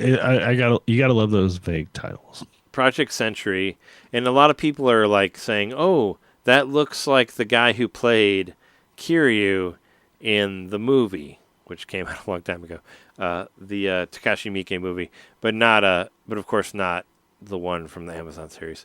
But, which I haven't seen yet. The Amazon series or the Miike movie? The Amazon series. Oh yeah, I watched one episode of it. It was very different. It was very different from Yakuza, and I was hesitant to continue it on after that. But, I mean, I'm excited to see what they do because I like all their games. So, yeah, cool. Let's see it. Because it takes place in 1915. And also the same studio is working on the new Virtua Fighter, so hooray. And, yeah, that Direct was pretty cool. They're doing a big, they're actually releasing a big, a big patch for Virtua Fighter 5, doing a bunch of shit to it. So, I don't think it's coming to PS3, but on PS4 and 5, there's a big patch. For Yakuza 5, for Virtua Fighter 5, that's balancing the characters and all that. So cool. And Fortnite Ballistic, we played it. We played it on our stream, and it's hard. People are murdering us on there. We were really getting melted. They just You're just not old school enough. I was like, oh cool, first person shooters, let's try it. And basically every time I saw somebody, I saw them and it's like boom, dead. Like half a second. I was like, what the fuck even is going on here? But, yeah, you can actually play Fortnite Ballistic on Switch. It's at Early Access, so I thought that was only Steam, but you can play it on anything you have Fortnite on. You can play it on This is a different Fortnite? Yeah, it's kind of more, it's more like a, it's more like a character shooter type thing, like Overwatch, like that sort of thing. Okay. Yeah. Gotcha. But it's a 5v5 first-person shooter game. It's completely different from Fortnite. But it was. They showed it on the Game Awards, and there's a new Turok game on there, and it was kind of funny. I was looking at the social media, the response to Turok, and everybody's like, "What the fuck is this?" Apparently you're just chasing stupid trends, and you don't understand what Turok is like. And everybody was like, "Just make it like the fucking 64 games," and I was like, I like what you're saying there. Yeah, let's do that. Yeah, because it looks like lots of fog. Oh, I mean, it looks like it's like a 4-player, it's like a multiplayer thing or something. It looks weird, and it's third person, and there's some I don't know. I think people were wanting. We got rid of the dinosaurs. Wanted to look. I mean, there are dinosaurs in there, but okay. They wanted it to look more like the Night Dive Studios remakes, which don't have the fog in there. Or you can turn it on if you want to. There's you can turn it up and down. There's a fog slider. Yeah, there's a fog slider. But I was like, yeah, no, I mean, sure. I mean, I was sitting next to Jess when it came on. I was like, oh, new Turok game? I was like, I thought I was the only one that cared about Turok, but I don't know. We'll see. We'll see what it is. But, yeah, as far as that, I think that's good. I'm sure there's going to be something I'm going to remember later, but also we're at almost 3 hours, so. Yep. We can call it. I mean, it's it's our last episode of the year. Makes sense we'd want to be a little long-winded, but happy holidays to everyone who's still listening. Thank you for listening this long, and wow, what a hell of a year it's been. What's 2025 going to be like?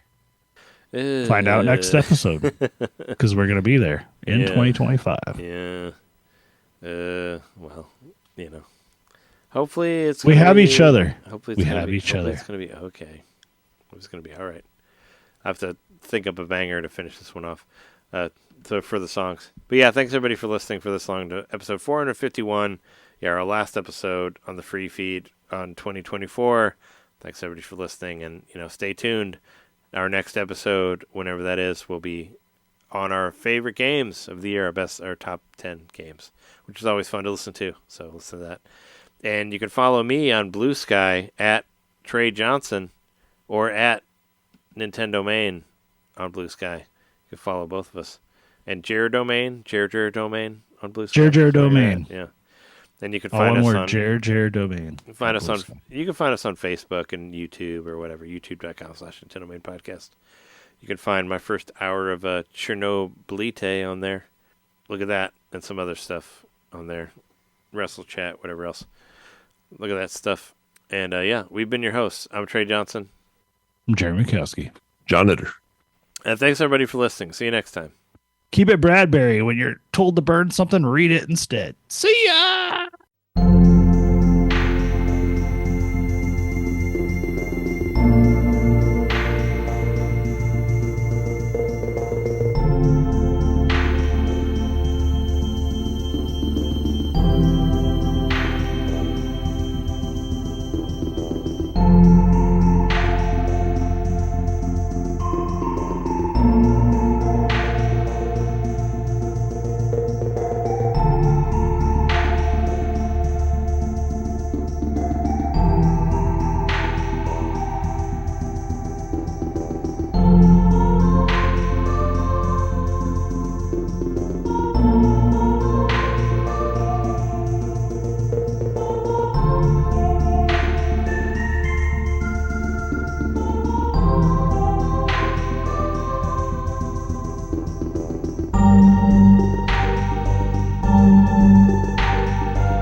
This ain't gonna.